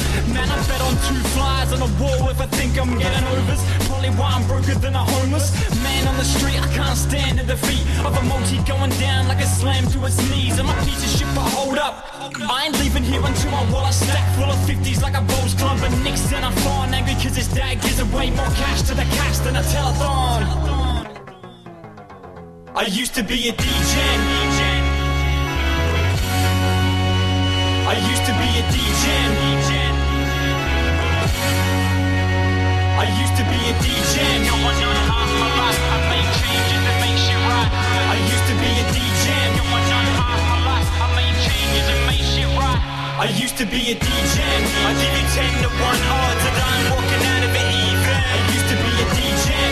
Every day's a struggle, man. I'm just here trying to meet ends. I used to be a degen. If I had a bad weekend, then Monday I don't know what I'm eating. I used to be a degen. Screaming at ESPN like, why the hell you running that defense? Nice. Thanks, Hans. That is awesome. That was good, right, Ross? Shit out of that. You are the resident hip-hop aficionado. What do you make of it? I can't hear myself. I think it's really good. Yeah.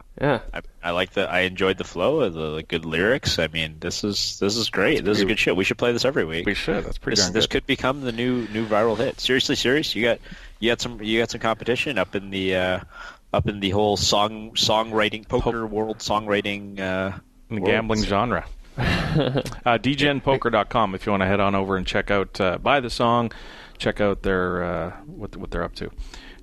Thanks so much. All right, so we're going to get on to Andrew Barber in a second, but we've got a little bit of time before he joins us. So why don't we get through a couple more of the case you missed it stuff that we didn't get to in the first segment. In case you missed it, the Wynn Casino has opened a brand new poker room in Las Vegas, of course, 8,600 square feet.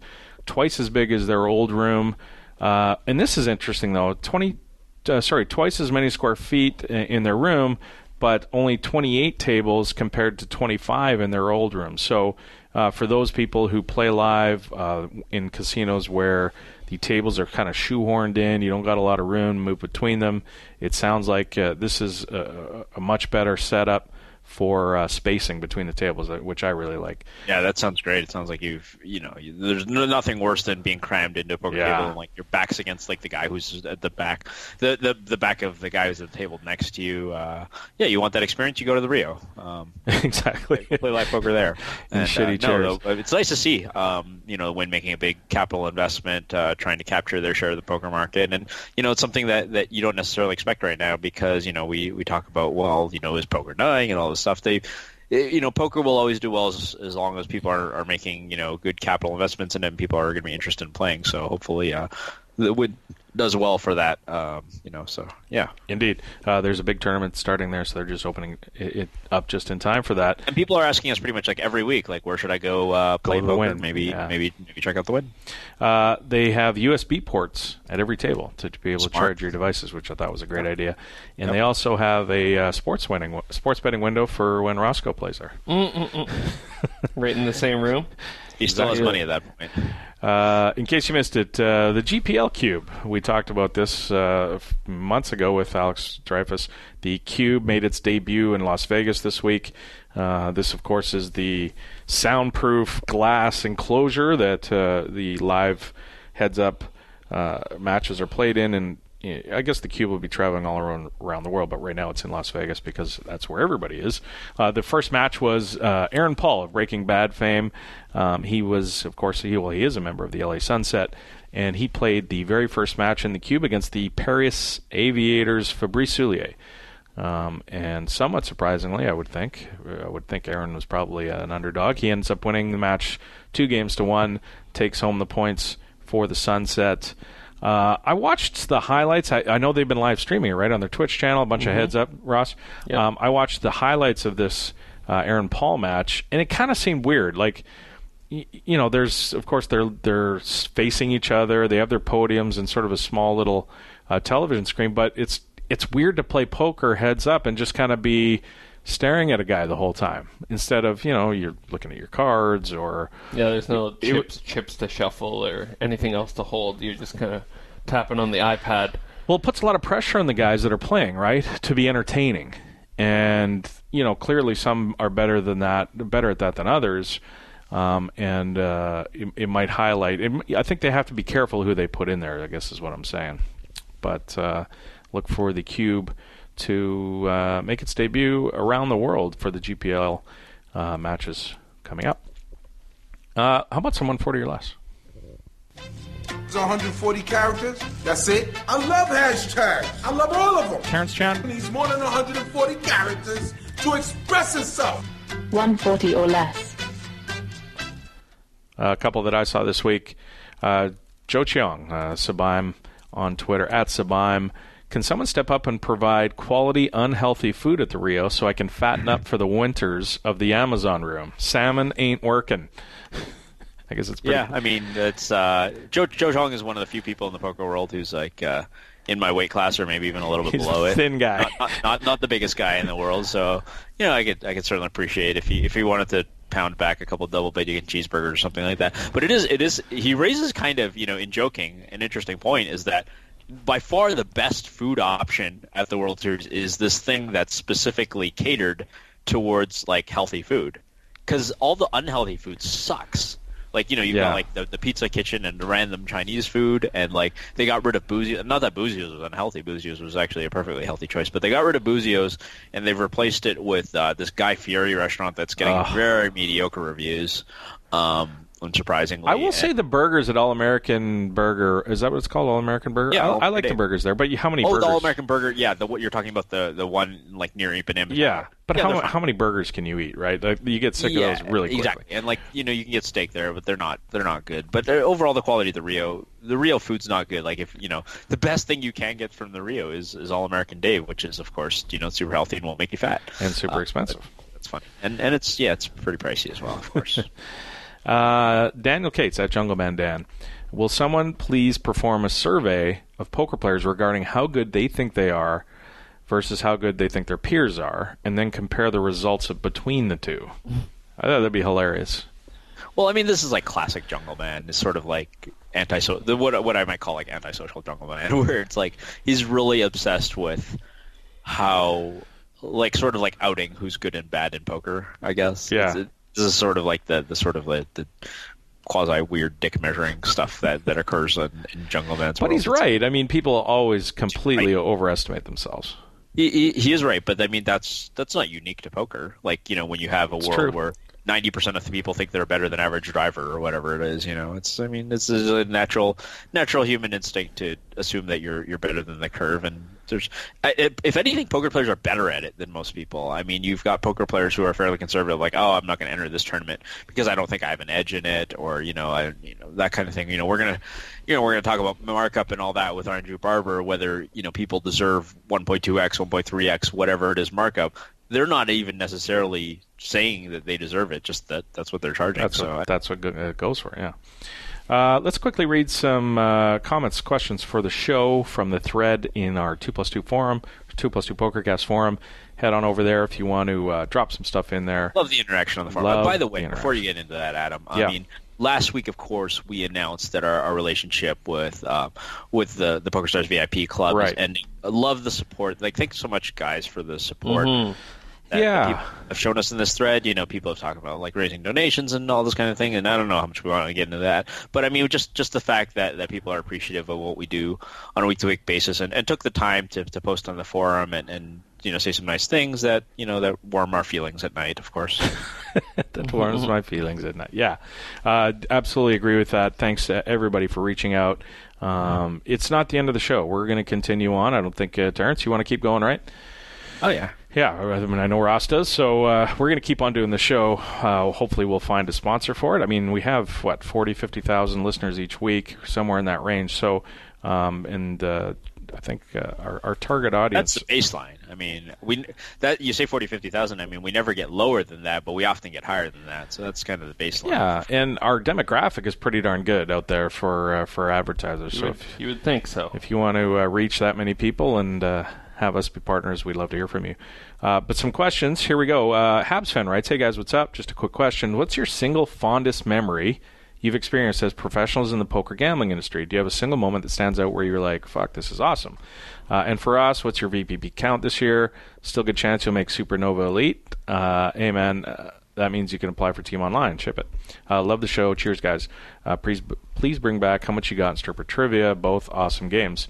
My single fondest memory in the industry probably has to do with something with traveling, going or seeing many places around the world because of this great industry that we're a part of. I think maybe one of them might be just being like Bunner and I went to an affiliate conference in Europe, and we took a sort of a slow train through Germany. Just sitting back and watching Germany go by at a very slow speed was kind of cool. Like those little kind of moments of seeing the world. T, what might yours be? The one that jumps out of my head as a snap response was, and this is a response for a lot of people, but Chris Moneymaker winning the World Series. Of course, I was a member of PokerStars before it launched. I was working at PokerStars before it launched. I was with Mark Scheinberg. We were watching the shitty pay-per-view, might have been pay-per-view, might have been free, just internet web stream, no hole cards, nothing, like really early days internet, watching Chris Moneymaker win the World Series and knowing that it was going to change us at PokerStars forever. We had no idea. I mean, we knew this was a monumental moment. We were so unprepared for what was yet to come. But that one always stands out in my mind just because, obviously, and it turns out that Chris Moneymaker winning the World Series was a life-changing event for basically anybody who's listening to the show and anybody who has listened to the show for the last 10 years, because it's the seminal moment in probably in poker history. I would think. This brings up a sick brag of mine. I was on the very first streamed final table at the World Series Poker. Really? What was that? It was the very first event of the year before Moneymaker won, the 2002. They decided to stream final tables. It was god-awful compared to what they do now. But I made the final table the very first event. Remember, they used to always open with the $2,000 buy-in limit hold'em championship. It was the first event after the casino employees. And I made the final table of that tournament. I had I think my daughter she might have been just born. Maybe it was 2003. I can't remember. Anyway, was that the one that the crazy? Muhammad took it down. No deal, because I owed too much money. This isn't going to get me out. First live stream ever. That's interesting. Although probably nobody watched it because they were like, "Oh, this is cool," and they probably just refreshed over and over because the thing wouldn't load. Right. Whatever technical difficulty. So I'm willing to bet nobody even watched the thing. It was hard to watch on dial-up. And then aside from that, friends winning bracelets over the years. Yeah. Bill Chan was the first of our group to win a bracelet, I think, in 2005. Ended up winning 2 in the space of a couple of weeks. Winning that was great. Haas. Jared Hengenman, Matt Harvalenko, Matt Grapenthien just mentioned a couple of years ago. Pretty much all my friends winning bracelets. Except you. Highlight. Yeah, well, I mean, I'm not one of my friends. Russ, what's your favorite moment of being that's how it works. Involved in the industry? What pops out? I don't know. It's still developing. Kind of newish. I hope that it continues for a long time. But what's cool is just because I've got to travel around to some tournaments the last couple of years, and just being able to when you're in a restaurant or something and poker comes on TV and you've met or know half the people at the table and people are asking you about it. So just kind of comparing it to being a poker fan a couple years ago to actually knowing some of the people now is pretty awesome. Your Skype list is pretty crazy. Yeah. And my VPPs. I can't tell you exactly because the switch to stars coin, so you don't really count VPPs that much. But I'm definitely en route to Supernova? to make Supernova, and I've made several thousand in rake back. Not that all of it has stayed in the bank account. I will get to that later. Monster Wong Poker. What's up, boys? Over the past 2 years, I've been playing a lot of PLO and PLO 8 online on Bovada. I think my game is good enough to try a live tourney soon, perhaps even the World Series of Poker. However, I just realized there are 2 key things that I never had to deal with in the online game that I suddenly have to figure out live. Looking at 4 cards and remembering them, and knowing how to bet pot. How do you guys usually look at your cards? Do you wait till they're all dealt to you and then squeeze all 4 at once? Right now, I'm guessing that if I lift up all 4 cards to my chest, I'll be a dead giveaway that I'm a newbie fish. Also, do you have any tricks on how to remember what you have so you don't have to peek back at the cards on later streets? Regarding pot-sized bets, never had to worry about calculating pot because Bovada automatically does that for me, but what's the actual formula for calculating the pot, especially pre-flop? I don't always want to bet pot, but I do want to have a better grasp of what the limit is so that I don't embarrass myself too much. Thanks for the advice. T, do you want to take this one?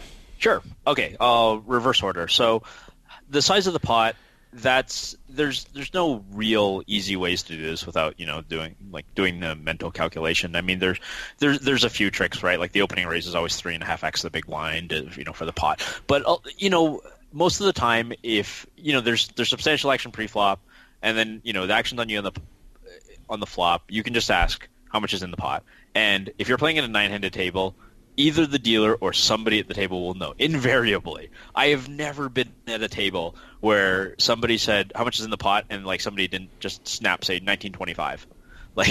There's always the guy who's just the human calculator on every pot, whether he's got cards or not. He knows how much is in the pot. Sometimes it's me. But yeah, it's in there. I mean, another thing is you can also ask the dealer to spread the pot.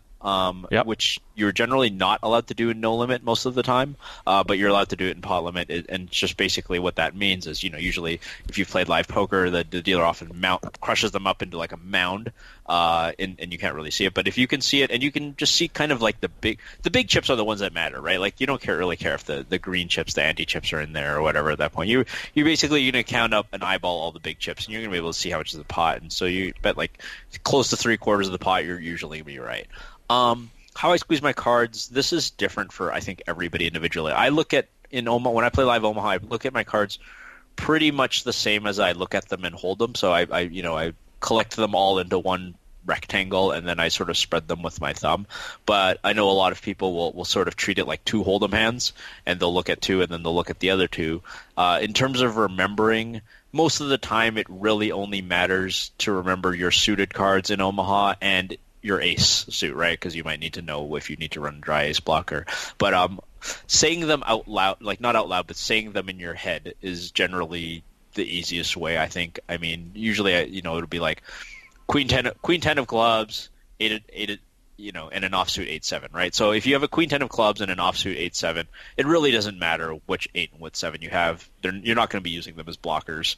It doesn't, maybe straight flush blockers, whatever. But the important part is that you remember that you have the queen 10 of clubs or the queen 8 of clubs. If you have queen 10 8-7 with the queen 8 of clubs, and that's usually how you say, Adam when he narrates the Ross report. It's usually how you would say it. You would usually say queen 10 8-7 with the queen 8 of clubs. Right. that, or king 9-5 with the king with one suited king in hearts or something like that. So how I do it usually live is I'll arrange my cards vertically towards me, so not horizontally. Oh, that's interesting. Yeah. And I spread them a little bit, and I peel back the left corner, so I get all the ranks and the suits. So I can see them all once. You do the little thumb flick where you kind of use your thumbnail to flicker them. Yeah, I think that's a good way to do it. That's usually how I do it. I'll also peel one at a time, maybe, because if let's say I'm playing Omaha High-Low Split, if my first cards are King 8-6. There's no other card that I'm going to play. Look at the last one. Yeah, so that kind of thing. But the other thing about Omaha, when you go back to your cards a whole bunch, it's not really a tell in Omaha because everybody goes back to their cards all the time. It's not like a Hold'em where you go back. It's kind of a tell to see if you have that card. Yeah. If you go back to your hand a whole bunch of times during a hand in Omaha, it's like, oh, he's just forgot all 4 of his cards. It's not really. And you can balance by just doing it all the time. Like if you have like King 8-8 Rainbow. You're never going to forget that. Yeah, exactly. But you can just pretend to look anyway. And it's definitely good to check back because it's easy to misread your hand. Yeah. And especially without a 4-color deck, the diamonds and the hearts, and it's good to double check and memorize what your hand is. But also, pro tip: if you don't check your cards one by one as they come out, because you'll have to check them again. Check all 4 of them at once because your hand's always better that way. It looks better. You always get a better hand because it's always disappointing. You get the ace, the king, then you get like an 8, and you're like, give me something above an 8, and then it's like a deuce, and then you have to fold. And you get a muck.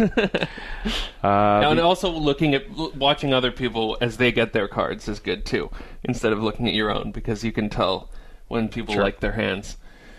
The Where in the World Are You Listening from thread. I'm 3 hours down the this is way above par. I'm 3 hours down the I-5 from the studio, 2 hours of Adams driving in Kent, Washington.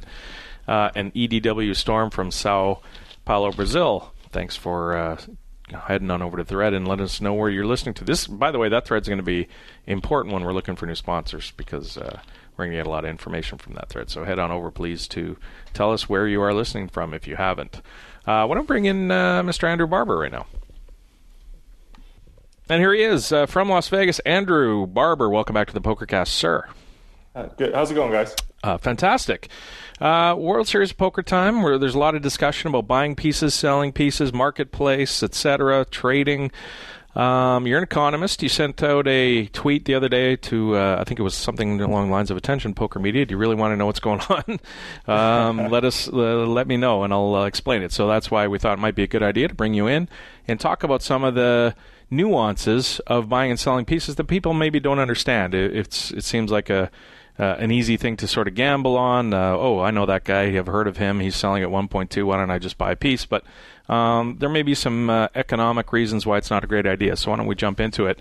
First of all, just breaking down generally for people how this thing works is people charge a markup. So let's say Ted Forrest says, I'm going to sell off half of this $10,000 stud tournament at 1.2 markup. People then pay the required fee for his services and send him the money. But it doesn't seem like it's as simple as that sounds, does it, Andrew?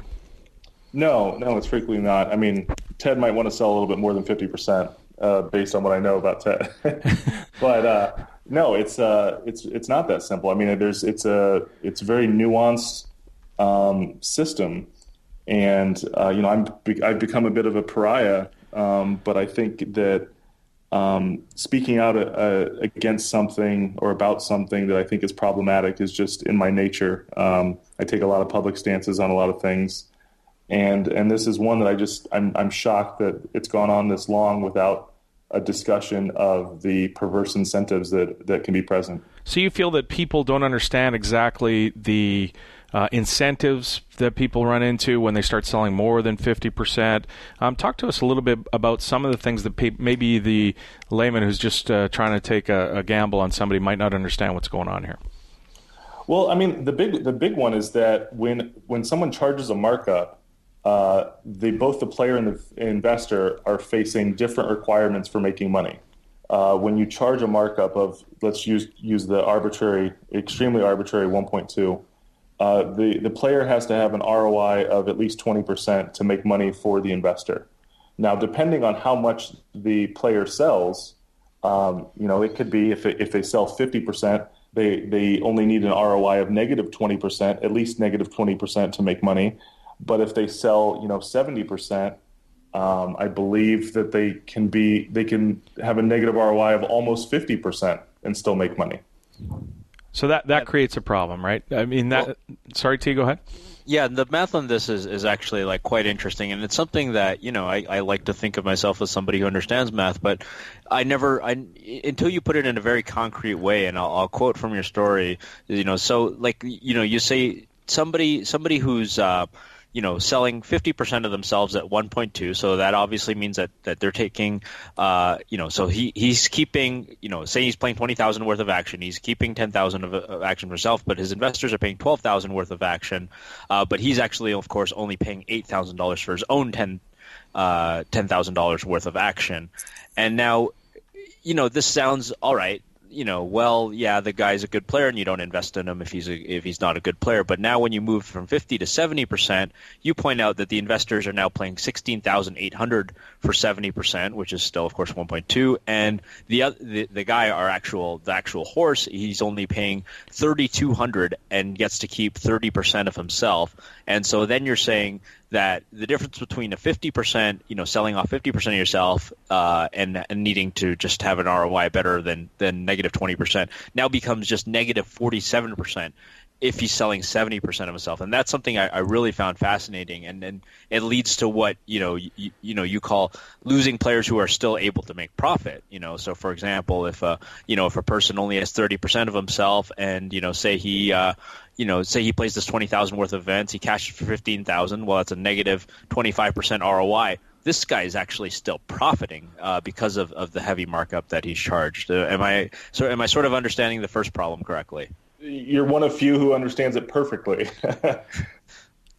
Okay, so this goes to this discussion. Yes, he's profitable if he's minus 46% ROI, but that doesn't mean he's not trying to. Like he's still trying to maximize ROI for everybody, right?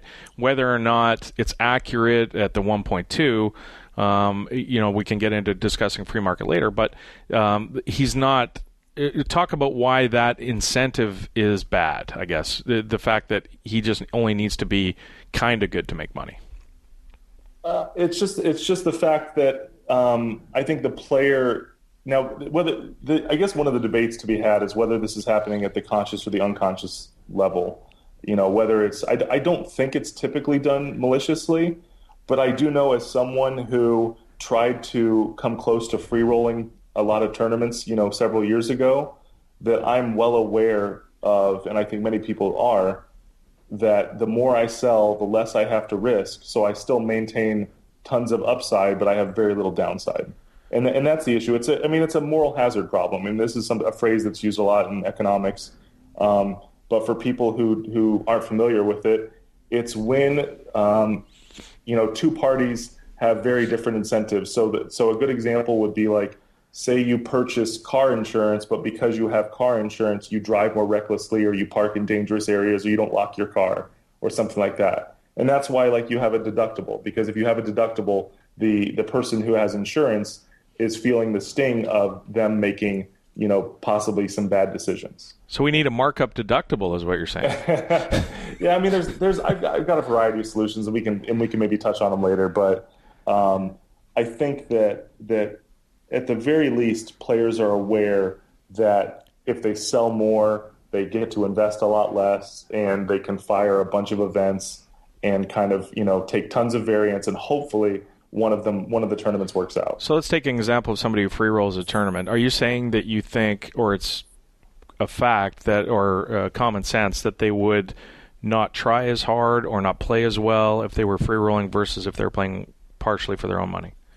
I mean, that's a good question. I think it really probably, you'd have to evaluate the person's character. But a big part of this decision is going to be whether or not they have a tournament sold the next day. If you have another tournament where you're getting a really great discount on your own on your piece, as Terrence described, getting a sweet deal on the 30% that you own, if you're getting a good deal on a tournament for the following day, why would you want to bag a nub at the end of the night? It just doesn't seem like there's going to be much reason there.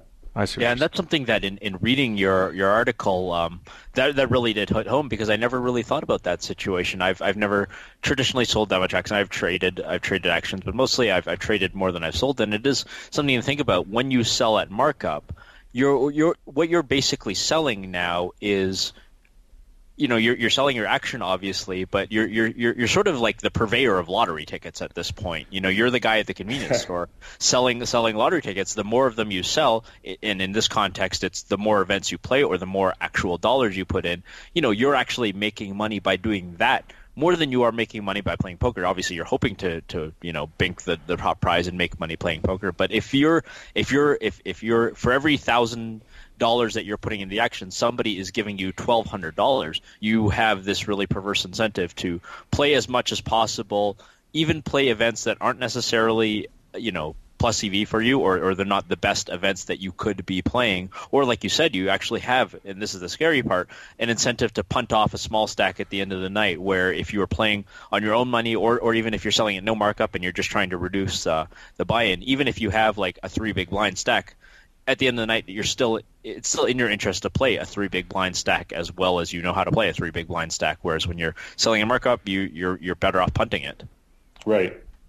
Yeah, that's really Andrew. So I can hear people out there going, "Well, it's free market. Somebody's just offering it. They're not putting a gun to their head to get your wallet out and buy me at 1.2. They're putting an offer out there. It's kind of a pure market, really. So what's sort of the argument against the fact that it's up to people to, invest as they see fit? So there's many arguments against this, and some people are going to, take to certain ones. So I'll try to list a few of them. One is that these prices are not set the typical way that prices are set, which is, supply and demand equilibrate, until the correct price, the fair price is found. There's no one taking the opposite side of these prices. And so that's what Bank of Timex did a few years ago. It was an invaluable resource to the community because it kind of, was policing the people that were selling it to a higher price and putting downward pressure on those markups. That's not being done publicly anymore. Wink, wink. But I think that, and there's some discussion of people, for the most egregious of markups, I think there's some discussion of shorting people in specific cases, but Timex was really doing it in large quantities and was a market regulator by simply exactly. his willingness to take action became a market regulation mechanism, basically. But then it was deemed as bookmaking, right? Yes, that is correct. Which is surprising. I mean, if you're doing it on a 1-to-1, I mean, none of the three of us are lawyers here understanding it, but say Adam just decides to charge a ridiculous 1.5x markup, and I just, I put it out there like, hey, I'm willing to bet against that. I'm at this 1.5x markup. Am I actually making book? I mean, I don't know that that's just not what the difference between that and another prop bet between two parties actually is at this point. I think maybe prop betting, when it's done publicly and you're soliciting action from people, could be construed. I don't know. He told me he had a legal opinion, like that he was trying to back away from this. This is Timex. Yeah, this is Timex actually talked to the lawyer. Okay. Yeah. So, I mean, there was clearly some pressure. I don't know if it was from like authorities or from advice from a lawyer, but that was really useful. So, another reason why the free market argument, I think, fails is the fact that when you have investors who have less information, there's always going to be asymmetric information here. When you have investors that have less information, they kind of have to trust the players. So there's a level of trust, and maybe they shouldn't be as trustworthy. Maybe it's a buyer beware. But there's a lot of things that we pay for in life that we trust that the price is correct. And so I think that there's something to that. A great my favorite economics paper of all time. If you guys ever read an economics paper, this is the one you should read. It's called The Market for Lemons by George Akerlof. But basically what George says is, imagine a used car market where there are lemons and there are good cars. and the person selling the cars knows which are lemons and which are good cars, and the buyers don't know which are which. 100% the only cars that are going to be sold on that lot are going to be lemons, because there's no incentive for the seller of the cars to sell high quality cars. Those should be kept, either for personal use or what have you. And I think that that's a great analogy of the poker marketplace. I think that the sharps and the high stakes players know where the values are, and they snatch them up, and no one, John Q. Public doesn't get access to those. And the stuff that is not selling out immediately, or the stuff that's on the internet or on those like U-Stake and Tasty Stakes and Stake Kings, I think that stuff tends to be like the lower quality crumbs that are left over. And I think that it reveals, if you don't see good, like smart players buying action in these packages, that's kind of revealing whether or not they're profitable. Right. It's sort of reminiscent of, situations where, basically people, like you said, it's asymmetric information. If it's sort of like your the hot stock pick that you might read about on MSNBC is probably not a hot stock pick if it's on MSNBC by its very nature. Whereas, you get that. You might get different insider information, but that will never become public. I wanted to ask you, though, you talk about, as we're talking about this asymmetry of information and how this isn't, in your view, a real free market, how does this sort of different from society at large? You mentioned the lemons and car lot analogies. Well, car transactions still occur, and I go to a car lot and I don't get ripped off every time. But even in varying situations where it's hard to differentiate quality, I might go to the supermarket and I see 35 different brands of bottled water, ranging from 25 cents a bottle up to $3 a bottle, for the fancy Fiji water. And the only differentiation that I can sort of infer is that the Fiji water is better or cleaner or tastes better or whatever, and that is again based on an asymmetry, because I don't go to the bottling plant and know, and yet the world still sort of runs in this way. Why is it such a big deal that some people are paying markup for mediocre players, but it's not a big deal that some people are paying $5 a bottle for overpriced water? Well, I mean, there's utility derived from the water, and there's competition in that space. So competition should drive the price down, and water that's overpriced has to advertise to justify that higher price. They have to they have to separate themselves from their competitors in some way. Like they offer electrolytes or vitamins or some of that, BS pH water. There's going to be something that's going to separate them. Whereas the only utility in theory, and then, someone will probably argue that there's a utility of having a sweat, but the only utility in theory of having a piece is the profitability of the piece. Right. In theory, right. I don't know if that's the case. And I was going to make that argument because, not that long ago, there's a very well-known player who was, charging a fairly high markup, and he got reamed on 2+2. And this is a person who I know goes to the effort of making very detailed trip reports or tournament reports and talking about hands, and sends an email to this email distribution list. He's making it an experience good as opposed to an investment vehicle, right? Like if you're investing in bonds or something like that, you really only care about your Sharpe ratio and how much money this bond is going to do and all this kind of stuff. Whereas a lot of the time when you invest in a poker player, it's like, oh, I've seen that guy on TV. I mean, this may not be the case, of course, for seasoned pros. It might be the case for you and me. We might be a little more hard and cynical about it, but we're still subject to the same human biases as everybody. But a lot of the cases, people who are buying on the forum, they're like, oh, well, I played with this guy online and he was tough, or I watched this guy on TV, or this guy's had some good results in the past and I looked up his database. All of these sort of things, and to some extent they are getting an experience. I'm willing to bet a lot of the people who buy a lot of the commercially available players are not attending the World Series, whereas the people attending the World Series, they're making sharper decisions. They're buying pieces of people that they actually legitimately think are good investments. I guess my question is, do you think it's tremendously harmful that there are people out there who are just buying for the sweat, who are just buying it for the experience good?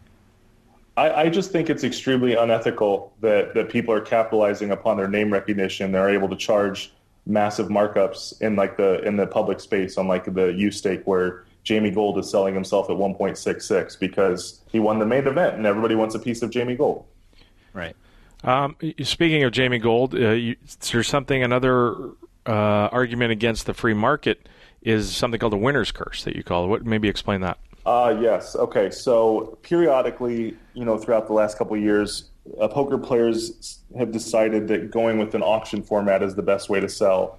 And the theory being that, I will extract all of the surplus, using this format, that people will bid up the price until nobody is willing to pay anything higher. And that way I won't leave any money on the table. The problem with this is when you have an auction for something of uncertain value, you can guarantee that the winner will overpay. This is a phenomenon known as a winner's curse. You see it in a variety of formats, but the one that I wrote about in my article was when European basketball players first came to the U.S., a lot of teams weren't sure how good they were going to be, and they all overpaid for them. And then the market corrected, and then we valued European players at the correct amount or the correct price. Okay. I don't know if you read this, Andrew, but David Baker, ODB Baker, had an interview on cardplayer.com where he talked about buying pieces at the World Series that came out a couple of days ago. And he talked about the main event specifically, and I want to read this answer from him and get your reaction. In the main event, your top-end reward is so high that paying a little bit more for someone who you're comfortable with when the field gets down to 100, 500, or sorry, 1,000, 500, 100, 50, 27, 9, it was worth it. Let's use myself an example. If I play the main event for a decade, that would be 100,000 worth of investment. If I saw myself at 2-1, that's 200,000. Do you think I make 200,000 in 10 years playing the main event? The answer to that is most likely not. But over that 10-year period, I'm most likely going to lose a small amount. I would likely cash for 100,000 to 150, so I might lose 50 to 100 over that period. But there's a chance that I win 2 million. You're only giving up a small amount on the bottom end to win a large amount on the top end. In the main event, you can take those small losses and just pile them up in the corner because you can buy enough people that you'll have the one person who breaks through over that large time frame and hits one score. It only takes one scorer to cover a long time of playing the main event, even at high markup. So I looked at that answer of his and I thought, but is he justifying taking the worst of it a whole bunch of times and putting it over in the corner because one time you might bank? It doesn't sound like a reasonable argument to me. I don't know. I actually agree with his argument. I think he's trying to explain, based on my understanding of this, he's trying to explain expected value to people who may not have familiarity with expected value. I think his numbers are like a little disingenuous. I mean, how he seems to be quite confident that he's going to cash for 100 to 150K over this time period. I think that's probably not accurate in terms of the likely distribution. But I think he makes a good point in that there's a lot of value in main event action, and great players are worth a high markup. And the pushback I've been getting has been from like the most of the higher stakes community who think I'm attacking their high markup, and that's not the case at all. What I'm really worried about is like kind of the middle tier, the regulars who are grinding the mid-stakes tournaments who decide to come to the World Series every year and play bigger than they're used to and selling tons of action so that they're able to play a large package. Okay, so let's talk. Sorry, go ahead, T. Yeah, go ahead. Who ultimately do you think is most harmed by this behavior that you're speaking out against? So is it just who is basically the buyer in this marketplace? Do you think it's randoms online who don't know better? Do you obviously think that there's some harm happening here? So who's actually taking the worst of it here? Oh, it's for sure the investors, but But who are these investors, right? Like, in some cases the investors are, I don't necessarily know who they are because I guess there's sort of a crowdsourcing effect here. It's not like the high stakes community, where the high stakes community is often sourced by actually a small number of very wealthy people. Right. This seems to be sort of the opposite, where it's almost more like a crowdfunding thing. Yeah, and the high stakes players who aren't getting backed themselves, or they are getting backed and they back smaller stuff, they're grabbing all of the really good stuff. So the stuff that's left does not tend to be that great. So then they have to go to their friends and family and the large staking sites and peddle their actions. So they're really hurting the uninformed investors. But I guess you could argue that there's a secondary effect, that having people that may be able to break even or squeak out a small profit and therefore make tons of money off of their investors, that's hurting the people that have more of their own action. That they're essentially eating away at some of their ROI. Because those people wouldn't be entering the events otherwise? Exactly. Yeah, okay. I see. Okay, so let's talk about, Andrew, some of the solutions that you alluded to earlier. What are things that you think can be done to this marketplace to fix it? So I have to admit that I'm kind of just I'm spitballing here. I've got a few ideas. I've tried one already. I'm going to try another one here in a few days. The first thing I tried, I guess I should preface this by saying that I give a lot of money to charity. I really buy into effective altruism. I think it's awesome, and I encourage people to explore it. So anyway, when I played the Shooting Star this year, I was deciding what I wanted to do, and I knew this. I mean, this is starting to become an issue that was close to my heart, and I decided that what I wanted to do was I wanted to sell at markup to clear the marketplace, meaning that if I were to sell at par, I would have too many requests, and I'd have to sort them out and figure out who came first. So I wanted to sell at markup to clear the marketplace, but I didn't want the perverse incentives to be there. I feel like I wanted to be I didn't want to be labeled a hypocrite. So what I did is I took the markup that I had collected and gave it to charity. So that way, both the investor and myself were facing like a par type investment. I had the ROI that I had received was the same ROI that the investor would receive. So you can't just go ahead. Sorry, just let me quickly ask a question about that. You're saying that it would be too much trouble if you sold it at par to just pick the first people that responded? Like, I don't understand the... Yeah, the thing that I worry about there is, like, do I want to reward the people who, like, just happen to be on the computer at the time it goes up, or, the first people to see their text message? Like, generally speaking, you don't want to, like, as someone who studies economics, you don't want to have a market where there's a glut, where you have, a severe demand for something and, like, a shortage of supply. Right. Well, if I had been on the computer and I'd seen that, I would have immediately snapped responded and say, "I want all of it." But I'm struggling to find out why that's bad. At the Bay 101 Shooting Stars is going to sell out like 9,000% or something like that. Right. So I appreciate that. So yeah, that was my thought process there. And then I wanted to try something different this next time around, because I did get some pushback, regarding, why would you sell at markup? Why don't you just sell at par and truly get behind this message that you're promoting? So I said, all right, how can I sell at par and do it in a way that I think aligns with, like, what I think is fair or good? And so what I'm going to do for the 10K horse, and I think I've got to be the first person in history that's ever done this. I'm going to sell at a lower markup than I sold last year before I won it. I sold at 1.1 last year. I'm going to sell it at par this year. But I'm going to give priority to those who are members of REG or have proven to give to effective charities in the past. Oh, that's interesting. So those are the solutions that you think of. Are there any more thrown at you that you dismissed, or?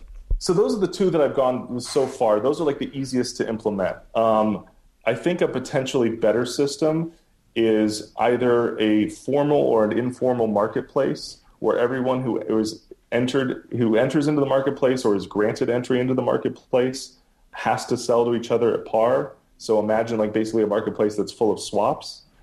However, you can't take advantage of it by just buying. You have to sell as much as you buy, so that it's like this community where people are giving what they get.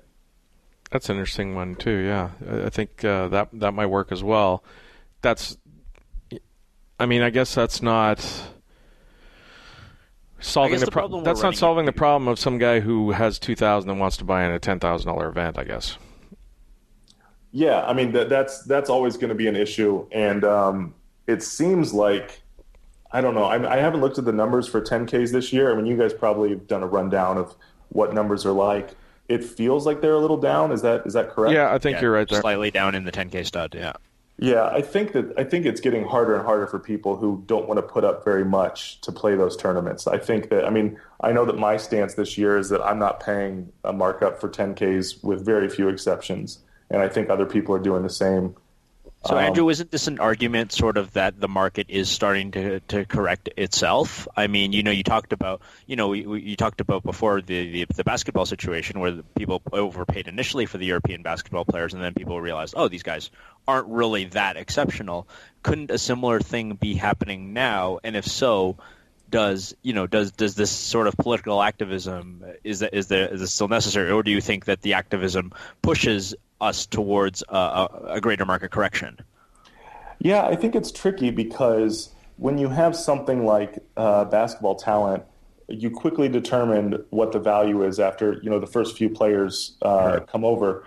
But with poker, like, we're all guessing at ROIs. Like, we all know, none of us have any fucking clue what ROIs are, and it's such a moving target. I mean, it's not like we're playing the exact same tournament 1,000 times. We're playing 1,000 different tournaments over the course of several years, and each one is going to be distinct and different from the previous ones. So, yeah, I do see some learning going on. Like, 2+2 seems like the markups have fallen, but also I think the quality of the packages has also dropped. So I think people who are selling the good stuff are finding different ways to sell it.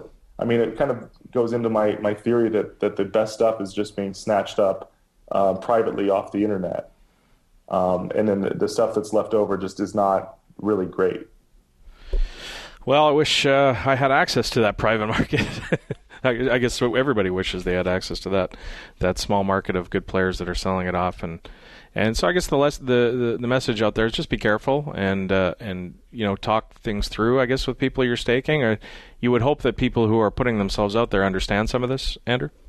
Yeah, I do. I'm hopeful. I think that there's two ways that change can occur. One is top down. That we have poker players in the community who decide they're not going to be as predatory, or they're going to. A debate that needs to be had is what's a reasonable profit split between player and investor. I think the conventional wisdom, at least several years ago, was that it should be a 50-50 split. If you sell at 1.2, then you should be having an ROI around 40%, and that the profit should be split up roughly evenly. Sorry, I lost my train of thought here. I forgot what was the subject. So you were talking about top down and people. Oh yeah. So top down, and then the other change is bottom up and trying to educate investors. I think the education of investors is a much harder sell. There's just going to be so many investors. I think if you imagine a hypothetical snake oil salesman poker player who's able to dupe a group of people and they lose money, there's always going to be another group of suckers to prey on next. So I think my hope is to get the poker community to lead the charge on this. And thankfully, I've had like a number of conversations in the hallways at the Rio this summer from people who said, you know what, I was going to charge a higher price, but I decided to charge a lower price because I thought that maybe I was screwing my investors. And that's nice to hear. I'd love to hear more stories like that. And you've probably heard the opposite, where people are quite upset with what you're saying. Yeah, no, I'm getting a lot of pushback from the community. I don't know if it's from people who misunderstand me or people whose livelihood I'm hurting. We could speculate as to how many players are making a living off of markup.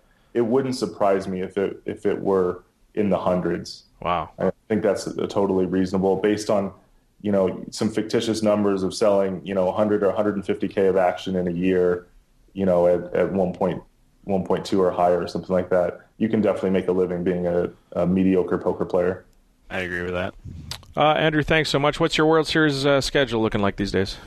I'm going to be playing Razzle Dazzle. Nice. And I'm supposed to register for that in the next 9 minutes, so that's probably not going to happen. I'm going to be late regging that. And then I think I got to say I'm embarrassed. I don't know the events after that, but I think there's like the 10K horse is coming up. I think the 1500 is coming up. 8 game is tomorrow night. 8 game tomorrow if you don't run good in the Raz. Yes, so I've got some fun stuff that's coming up. Well, good luck. Hope you ship another one. And thanks so much for giving us your thoughts on the makeup argument, and maybe pop back into our show thread over at 2+2 because some listeners might have something to say and maybe have a little back and forth with some of the topics. Absolutely. I'm happy to contribute, and thanks you very much for the opportunity. I'm just trying to get the word out. Thanks, Andrew. Talk to you soon. All right. Bye, guys. Bye-bye. Awesome. That's Andrew Barber. He mentioned he won the horse event last year. Hopefully he... and he's selling at 1.0. If you're a member of, if you're a donator to Reg, if you've been involved in that or other effective altruism charities, you probably want to jump on the Andrew Barber train and buy your piece of him at par for the 10K horse. That's a pretty amazing deal if you get a chunk of that. Yeah, pretty good deal. All right, we're going to come back on the other side. We've got mailbag to get to and some Ross report. You're listening to the 2+2 Pokercast presented by the PokerStars VIP Club. More right after this. What's up, guys? My name's John Beaupre, and I'm the founder and lead instructor of PLOQuickPro.com. Now, we're the only site that has an entire suite of PLO courses designed by myself, a WSOP champion, and 3-time Supernova Elite PLO Crusher Alien Slayer. Over the past few years, we've successfully taught more than 1,000 players how to master the fundamentals, increase their win rate, and move up in stakes for good. So whether you're a small or micro stakes grinder trying to become a winner for the first time, or you're already a winning player looking to make more money and move up in stakes, and especially if you're a no-limit player looking to make the transition to PLO, we've got the videos, PDFs, and tutorials to help you plug leaks and look at the game in a new way. To learn the guaranteed fastest ways to master the fundamentals, increase your win rate, and move up in stakes for good, visit www.ploquickpro.com/pokercast to get your very own personalized PLO curriculum. Or even better, if you'd like to reach out to me personally, shoot me an email at john@ploquickpro.com and I'll help you find the best courses to fit your game. Good luck. Hey, poker fans, don't forget about the 2plus2.com digital magazine. Each month, a wide array of poker professionals and media write fascinating articles about the game you love. Want to learn about big blind versus small blind hand ranges? How about optimal Jeopardy daily double strategy? Topics like those and many others are covered every month. Head on over to 2plus2.com to see what the magazine has to offer this month. At the 800 table, UTG min raises to 8K with 32 big blind effective. Cutoff calls with 70 big blinds, and I call with 10-9 of spades on the button with a stack of 400K. Both blinds fold. Flop comes Jack 8-6 rainbow with 1 spade. UTG bets 14K, cutoff calls, and I overcall. The turn is the ace of spade, giving me a flush draw. UTG keeps on betting, 32K this time. Cutoff calls again, and I raise to 90K. After tanking for a few minutes, UTG lets it go. Cutoff takes even longer before folding too. Team Pro Online's Marc-Andre French Dog Ladouceur is a Supernova VIP. This is the 2+2 Pokercast, presented by the PokerStars VIP Club.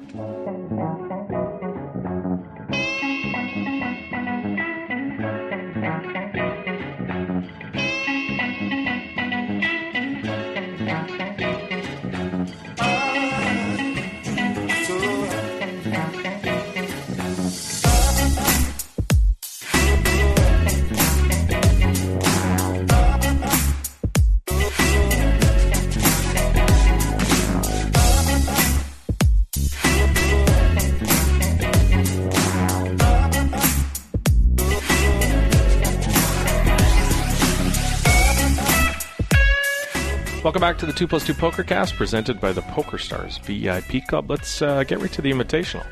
This is the PokerStars Invitational for PokerCast listeners. June 12th, the upcoming Sunday, is a progressive knockout 6-max. The password is 1 million spin and go. The number 1 million spin and go, all one word, all lowercase. And June 19th, we're going to play Super Stud in honor of all the stud events going on at... Really? That's a PokerStars? You can play that Super is. Mm-hmm. You can play We actually Super did Stud. that We've done it before. a couple months ago. Really? Yeah. Why have I never seen this? It's in the lobby? I think so. Super Stud. I'm not a tournament guy. But I don't know if it's in the cash lobby. it's not in the cash lobby. I think it's a tournament format, though. Yeah. We've done it before. The password is going to be WSOP, all lowercase, all one string of letters, WSOP. The fine folks over at PokerStars add $500 to this $1.10 buy-in tournament. You can find it in the private tab of the tournament's lobby. This is going to be the June 19th one. Is the second to last PokerCast Invitational. Maybe we can go out with a bang. Let's go with a bang. Out with a bang. So head on over there if you want to add it to your Sunday grind and pick up some cash. Let's get Maybe in. if I just keep sending the invitationals, They'll just keep putting posting out there. Scheduling them. I'll try once. That'd be a bad idea, probably. Why don't we get into the mailbag? And now. That right there is the mail. Now let's talk about the mail. Can we talk about the mail, please, Mac? I'm dying to talk about the mail with you all day, okay?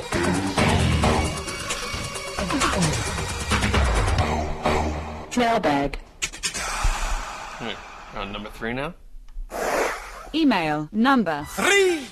Hey, what's up, guys? This is Alex from Massachusetts. Called in before, big fan. I'm going to crush everybody in this fantasy draft with Jason Mercier, Daniel Agdema, Alan Kessler, Nick Schulman, already got that locked up for the 10K, fucking Deuces 7, Faraz Jaka, Carlos Moinson, Ronnie Barnhart, Russell, Dutch Boyd, and Alan Cunningham, and Ari Engel. That's the craziest team ever. Everybody else is going down. You can all fuck yourselves. Listen to this. I don't understand where he's playing music from here. He's like holding it from. I think he thinks that's the Chelsea dagger. That takes care of drunk mailbag for the week. Yeah. It feels like he's holding up 2 earbuds to his phone. Right. He thinks it's the Chelsea dagger or something. Who's Ronnie Barnhart, by the way? I don't know who Ronnie Barnhart is. I was wondering why did he pick Ronnie one Barnhart? Guy from Massachusetts, too, if he's talking about Ronnie Barda. Ronnie Barnhart. Yeah, Adam, I'm sure you've heard that song a lot. He's probably heard it. Go fuck yourself. At actually. As far as I know, go fuck yourself is like, you're a good friend That's of mine. Masshole for hey. How are you? Yeah. How you doing? That's what that guy was saying to Chris Ferguson, right? That's right. Yeah, I was just saying hi. Email number 004. Hit my Jones up on the low. Hey, Pokercast crew. This is Gage calling from Maryland. Just wanted to call in and let you guys know that I really enjoy the show. I really like the addition of Terrence, although I do miss MJ a little bit. But been a long-time listener for about 2 or 3 years now. I guess that's not a long time. But I was getting ready to hop in the shower, and I decided, what the hell, I'll do this cold shower challenge. But before I do it, I just got one question.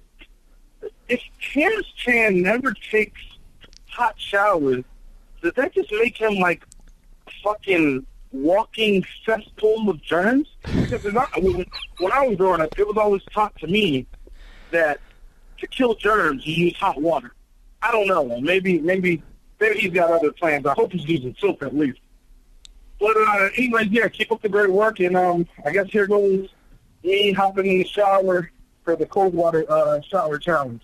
All right, guys. Thanks. I'm loving the accents this week. How great are the accents on this week's voicemail? Oh, did I cut him off? I'm going to get in there and just do it. I'm not even going to try to back into it.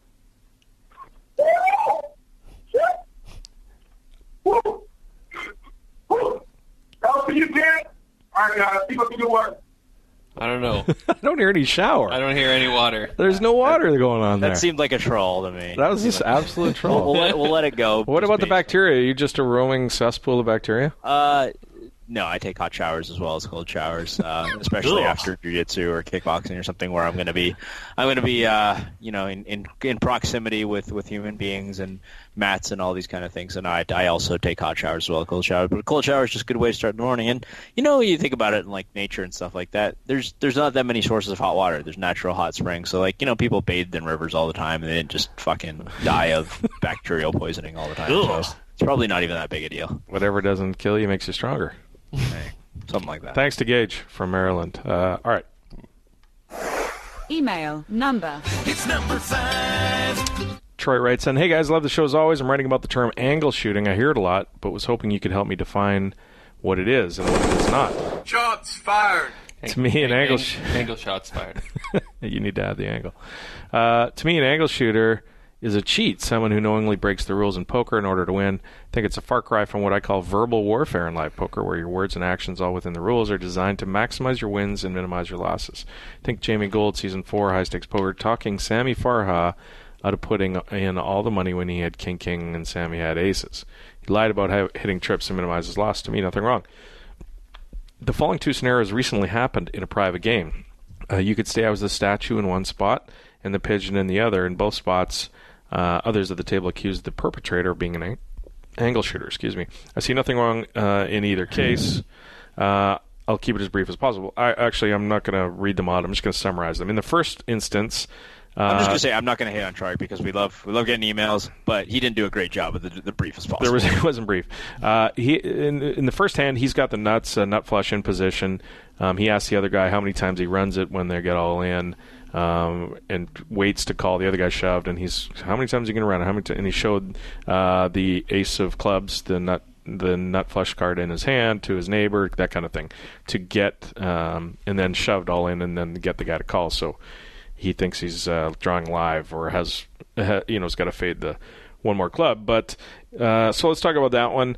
T, angle shooting or not? No.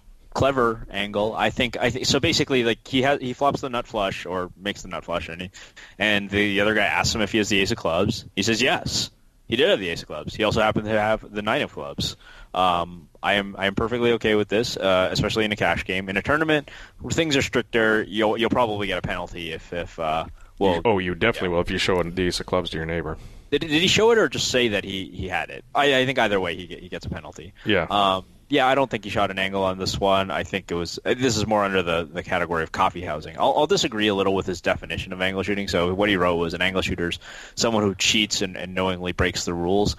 To me, angle shooting has always existed in the gray area of cheating. Like, I think of cheating as like marking cards or having somebody behind, like looking at your whole cards or something that's or shorting the pot. Like that stuff is like right.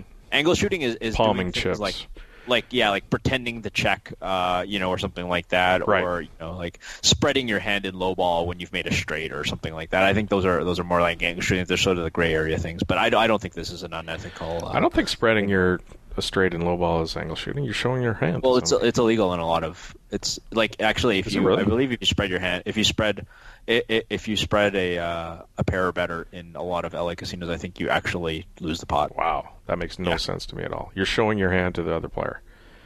That doesn't make any apparently sense. You just have to declare that you have a busted hand. Wow. I don't know why that's a thing. The second hand, he has the nuts in. That's the first. In the second hand, he's got, I believe, queens, and he's in position. Somebody raises, and a person with aces with headphones on pretends not to hear the initial raise and says raise again, and then tries to take it back. He's basically angling to make it think that he's weak. Yeah, this is much closer to an angle.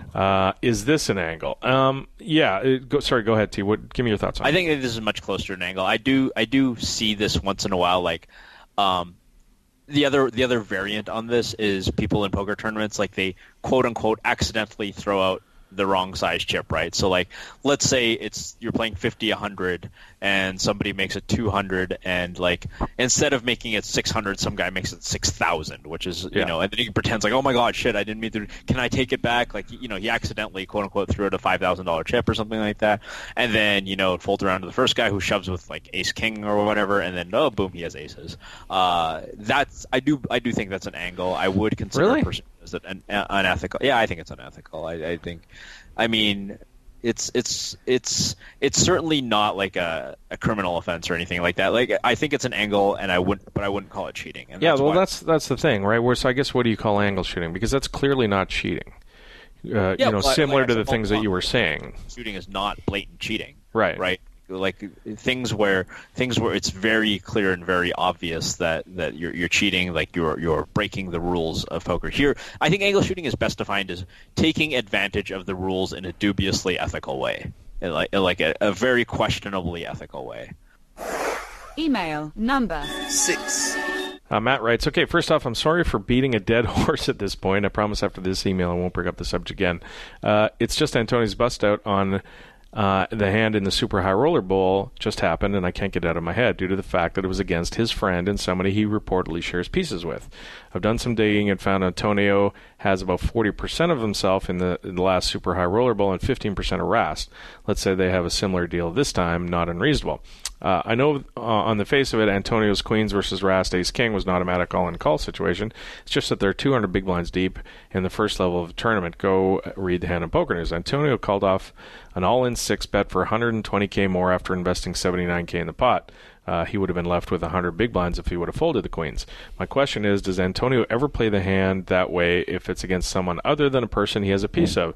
To me, it seemed like he was happy to gamble because either result is a win for him. He gets a big stack, or his friend gets a double stack, and he can play cash or spend time with his family, knowing he still can make money via Rast.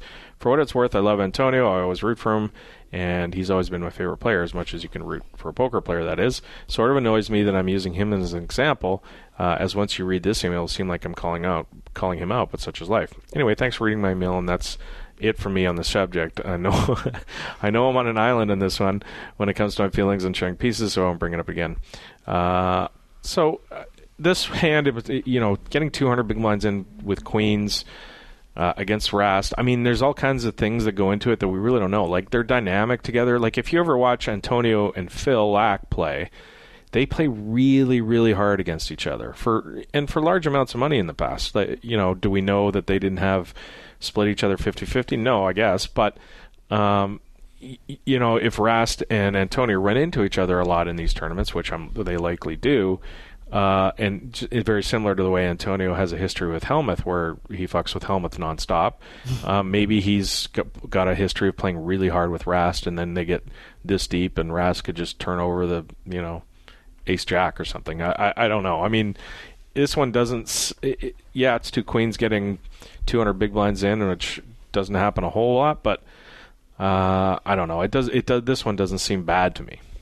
I mean, I would actually say the opposite. I would actually say that it's more evidence of something shady going on, or that the swap affected their play if they don't get it in. Because the fact of the matter is, if they both have pieces of one another, then it's in their interests not to knock each other out. It's very bad for them to consolidate two 200 big blind stacks into one 400 big blind stack, because that is an EV disaster because of the decreasing marginal value of chips in a tournament with that pays out 7 people. Point, all right. So, I mean, I don't really see Matt's point here. I don't understand it at all. I mean, there's no way that Antonio would rather go spend time with his family than play a $300,000 buy-in tournament and try to run really deep in it.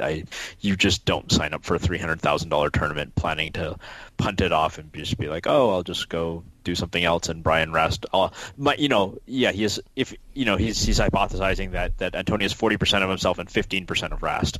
Well, the difference between that is 25% of $300,000, right? So $75,000. So you're saying that basically Antonio punting it and spending time going and doing whatever is worth $75,000 to him, which is an insane argument.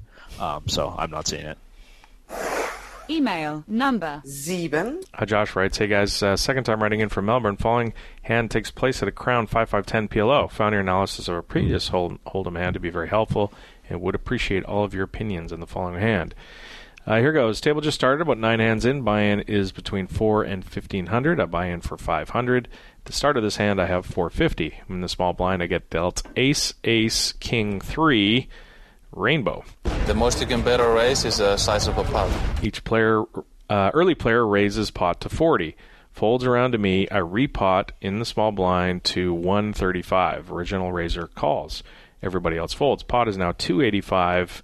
Then casino takes 15 out. Wow. And I have 315 in my stack. So there's 285 in the pot. I have 315 in my stack. The flop comes 10-7-3, the 10-7 of hearts, 3 of spades. I bet 200. He pots it, and I call my remaining 115. He shows a set of 10s. My question is, do you really like the way I played the hand? Do you think I was right to 3-bet pre, given I could almost a third of my chips in with aces? Should I play the flop differently, given I only have 315 behind and there's 285 in the pot? Thanks for any help. I'm grateful, and I understand if these sorts of questions annoy you, so don't... sorry if they do. No, they don't annoy us at all. Yeah, I think once you 3-bet and you have basically a 1-to-1 SPR ratio, I don't know. I mean, that's not a great flop because you block a lot. It's also of not a terrible one. Well, but you block a lot of the worse for aces. So. Right, but his ace king blocks a lot of sort of Broadway-ish hands that would, fold in this spot, like to 10-7. I mean, yeah, it's not terrible, but it's not great, is what I'm saying. It's not great. It's not 10-9-8, and it's also not ace 5-5. Right, exactly. Yeah, the way you played is totally fine. You want to be, if you nailed it. Like, you got a third of your stack into the pot with aces, then you're going to get the rest in pretty much all the time, unless it's just horrifically bad. So yeah, not much to see here other than, like you said, Adam, the $15 rake. But of course, our friends down under in Melbourne have suffered with that for quite a while, and they've informed us of that. So that's not something that should shock us either. Yeah, I can't think of a flop that you don't get it in there, really. I mean, pretty much any paired board. 9-10 Jack. I'm not getting it in probably, but there's not many. 9-10 Jack, you still have a a gut shot. Yeah, good point. 8-9-10, I guess. Yeah. 8-9-10, yeah, maybe. But I have a little slight problem with the bet sizing though, because I think it's just kind of like noobish and ugly when you bet like 2/3 of your stack. And then somebody raises, and you have to call off it. Just bet your stack. Yeah, it doesn't make a difference here, of course, but yeah, I would agree. You just, anytime you get that much, you might as well just pot it. Yeah.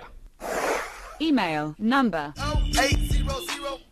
Eric writes, "Hey guys, just heard the news that the 8-year run of the sponsorship by PokerStars is ending, and you guys are at a crossroads. Well, I hope you can just find another title sponsor to keep on trucking. I also understand that online poker is sort of winding down, and there may not be another sponsor available in that arena.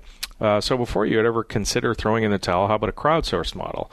And not even a straight subscription situation where everybody has to pay some amount monthly to download the content, but even more like the all-in or knocked-out model where you just run an ad every week asking for donations. I'm not real comfortable with crowdsourcing for something like this where it's sort of ongoing. The all-in or knocked-out model is a bit different because it's sort of one project. So I don't know. I just don't really. I'm not comfortable, doing it that way for this specific podcast. Crowdsourcing, that kind of thing. We're not going anywhere. We're going to try and find a sponsor, and hopefully we do, and we can bring some value to people. That's why we don't want to just have a sponsor that we're not providing value to. We want it to be a two-way street. So, I guess that would be for listeners as well that felt like they wanted to contribute, but I don't know. T, what do you think?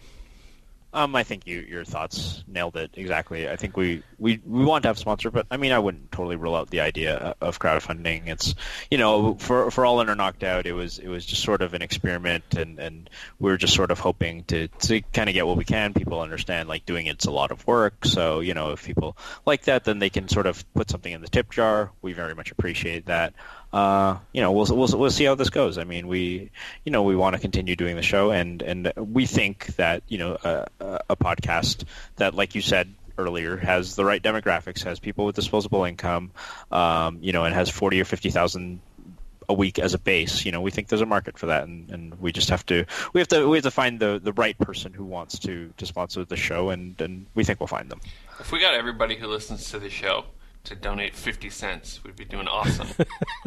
But the problem is actually getting people to click, because the more buttons they have to click, the less likely they're going to do it. Absolutely. Yeah.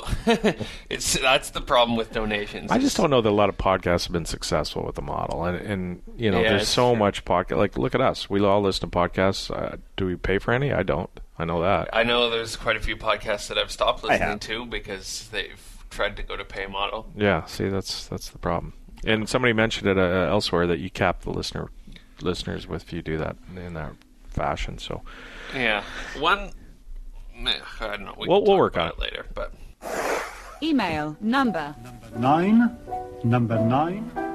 So happy we got to 9. Lewis, hey Adam, T-Chan, and Ross. Me and my friends play Would You Rather as opposed to How Much Would It Take. I'm sure someone mentioned a couple weeks back, but here's some more questions for inspiration.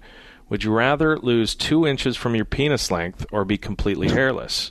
Would you rather have sex with a pigeon and nobody knows about it, or not have sex with a pigeon but everybody thinks you have? Would you never listen to music again? Would you rather never listen to music again, or every third song had to be Chelsea Dagger? I guess we could ask how much it would take to listen to Chelsea Dagger on repeat for 24 or 48 hours a week. Also, where's the What a Drama drop from? Because it entered my vocabulary pretty heavily. Keep it up. I hope the show lives long past the Poker Stars days. What a drama. Okay, let's go through these. Would I rather lose 2 inches from your penis length or be completely hairless? Well, I don't have a lot of length to be given up, so I'm going to go with the hairless one. I don't even know what's that bad about completely hairless. I'm close to that already. Bald. Yeah, lots of people are bald, and then like having body hair is no big deal unless you like live in the Arctic Circle. Yeah, so, exactly. Yeah, I don't really get that one. Drawing your eyebrows on seems to be in fashion. You're right. You can exactly. You can. Yeah, eyebrows is the one tattoo. That will make you weird, but you can just get fake eyebrows. It's not. So when I was in grade 12, we had this rule about if you passed out at a party, that you got something shaved. Like if you passed, no, it was passed out because I didn't know you in grade 12. No. It's not that bad. So if you get passed out, if you pass out with your shoes on was the rule. If you pass out with your shoes on at a party, the clippers were coming up. Something was getting shaved, whether it was your head, eyebrow, whatever. So I passed out and I didn't have my shirt on for some reason. I think we were in the pool or something. Anyways, one of the guys in our grad class took the clippers to my underarm hair. He just shaved me bald in my underarms, and it never grew back. I literally have no underarm hair. What? So I'm almost hairless already. Wow, yeah. That's fascinating. Did you even it out on the other side? No, you shaved both. Oh, yeah. Sex with a pigeon, or that nobody knows about it. I don't know how that works. I'm going to go. Why? I don't want to have sex with a pigeon. This seems to correlate with the small penis thing. Cause yeah. I think you need to have a really small penis to have sex with a pigeon. I could be wrong. I don't really know. I'm going to go with not have sex with a pigeon, and everybody think I have on that one. Would you never listen again, or every third song Chelsea Dagger? Oh, every third song Chelsea Dagger, no question. Yeah, it's just like commercials these days. You listen to the radio, it's like 1/3 of it is commercials anyway. Like, that's about as bad as it gets. So. All right, so that's going to end it for the email bag. We got some more, but we're going to save some for next week. Thanks all, but keep sending them in. I think we only have 2 or 3 more, so we're going to need a bunch for next week. Let's get on to the roster report.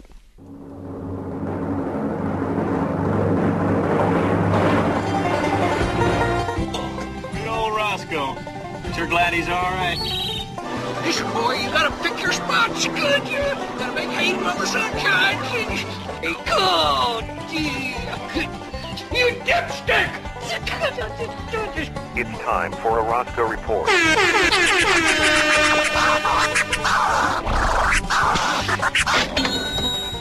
Okay. All right. So this week, the PLO Quick Pro concept of the week will be realizing your equity. And I've pulled some hands here where... So just snap realizing your equity as soon as you can?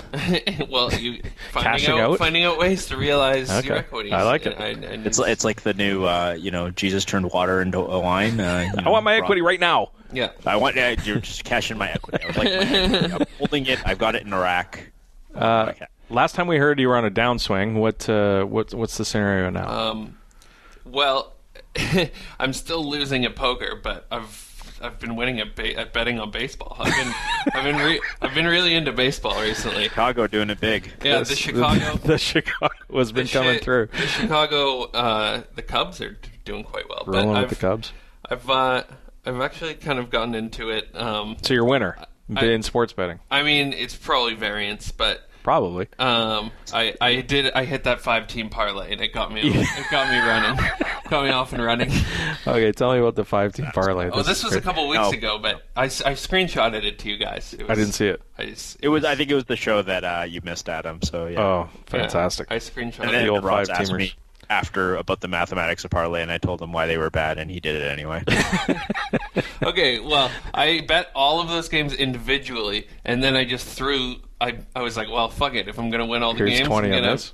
It was 100, but I mean, and you banked for how much? It was like 27.5 to 1 on 100. Yeah. Was it a sweat? Was it a sick sweat at least? It was quite a sweat. Because the last game was the Dodgers and the Mets, and I went out and met up with some friends, and we watched it at a sports bar, and they were tied in the bottom of the 8th. and I had them to win by 2. So. Wow. Yeah. So what happened? Bottom of the 8th, they scored 2 runs. The Dodgers scored 2 runs. Oh, and they were away, so they got 2 runs and then held. It was pretty awesome.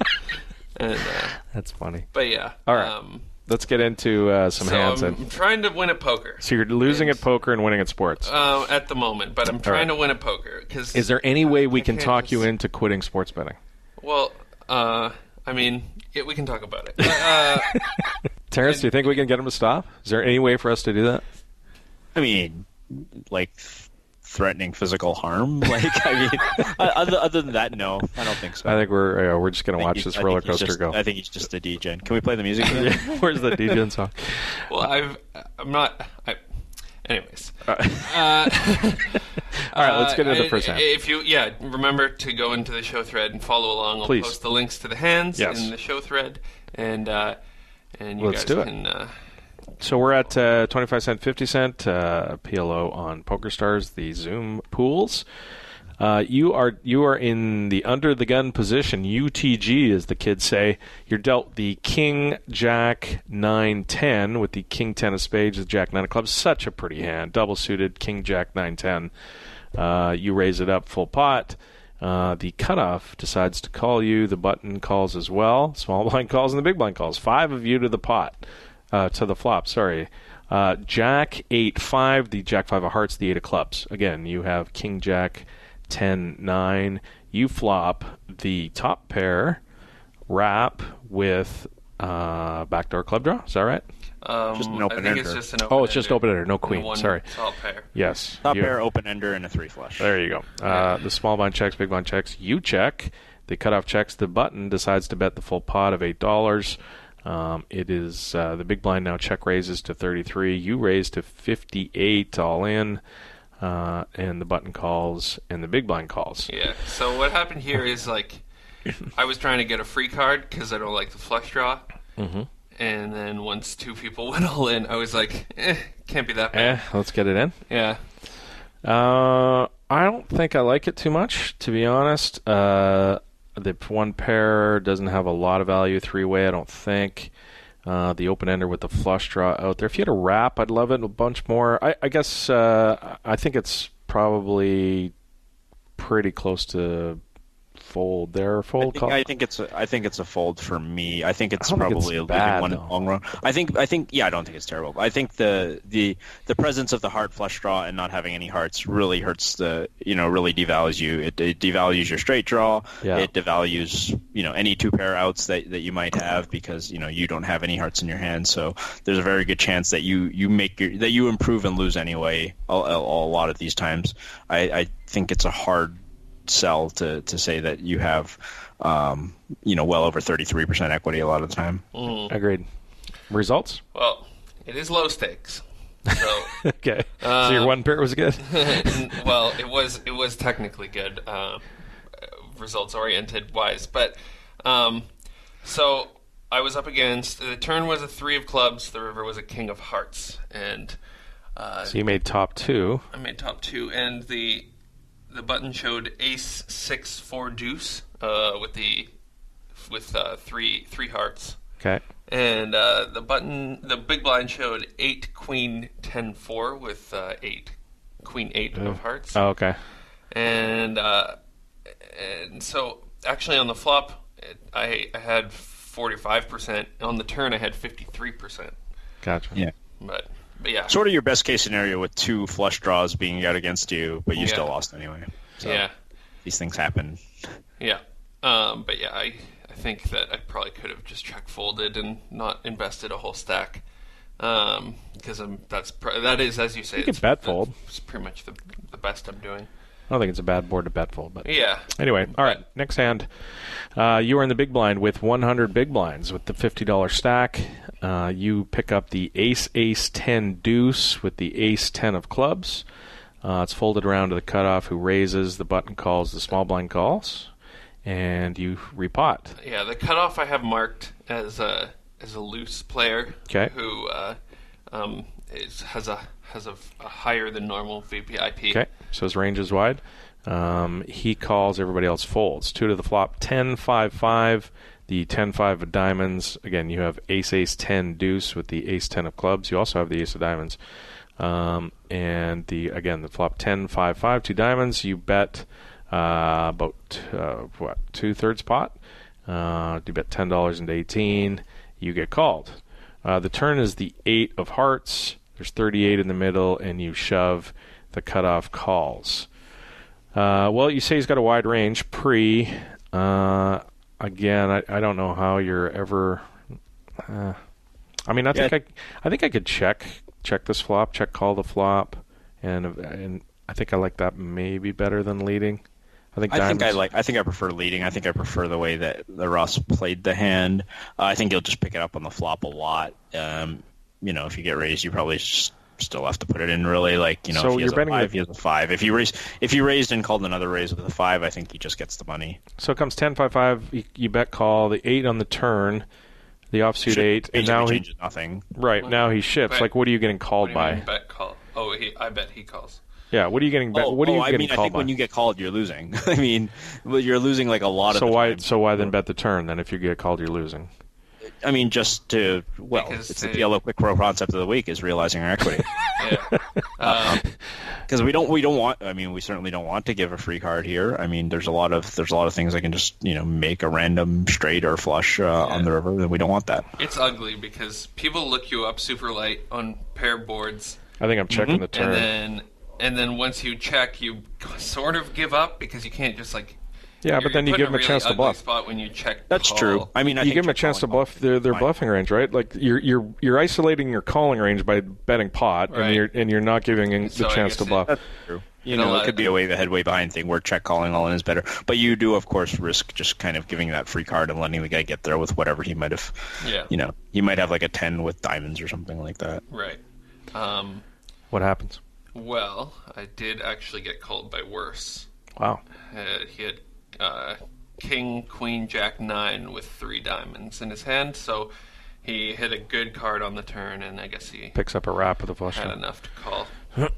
Okay. Hand number 3, you're in middle position. You pick up the ace 10 8-4, ace 8 of diamonds, 10-4 of hearts, the ace 10 8-4 double suited, and there's a limp in front of you. You full pot. The cutoff calls, under the gun calls 3 to the flop. And the flop is 10-9-4 with 2 diamonds. So you have, again, ace 10 8-4. You smash this flop. You pick up the nut flush draw and top and bottom pair and a backdoor heart draw. Checks. You bet 2/3 pot. The cutoff shoves or raises full pot. You shove and he calls. Yeah, outside of deciding to play. I think the only real decision is actually pre-flop whether this hand is even good enough to try to isolate a limper with. If the limper's weak, then I guess it's fine. But this isn't a hand I would play in tougher games, I guess. Yeah, I try and isolate limpers a lot because I make a lot of money by them check folding. What happens? Well, maybe I put this in here because I'm being a little results oriented, and it seems like bad beat. Is this a bad beat story? I don't think it's a bad beat. It's standard, but the guy had ace 4-4, so ace 4-4. So he flop bottom. Cutoff decided to call with the old ace 4-4, ace 4-4 deuce, and then flop bottom set. But yeah, so you lose that pot. Yeah. All right. So I bricked off. Did not realize your equity. Well, I'm not doing terrible against anything is, I guess, kind of point. So, and I think when I reship, I get called by a lot of straight draws. Yep. Straight draws. He has 11 outs twice, so that's not too bad. Actually, he does have enough equity, even if he saw the other guy's hand. Yeah. Indeed. That is the Roscoe Report for this week, and also the Pokercast for this week. Yes. Thanks to everybody for tuning in. Thanks to Andrew Barber for joining us, talking to us about buying and selling pieces in the marketplace. Hopefully people will take that advice and either use it or disagree with it on whatever level they would like. Head on over to the Pokercast forum if you have something to say on the topic in the show thread. It'll be posted up there. And thanks again for listening out there. Thanks to Terrence for joining us from the World Series of poker. Good luck to you this week, and Roscoe, get on the grind. Get on the grind, Roscoe, for coming all the way out to the suburbs. Much appreciated. I will also be returning to the grind. Get on the grind. Good luck to anybody out there at the World Series of Poker, and we'll talk to you next week. Thanks for joining us. The 2+2 Pokercast has been presented to you by the PokerStars VIP Club.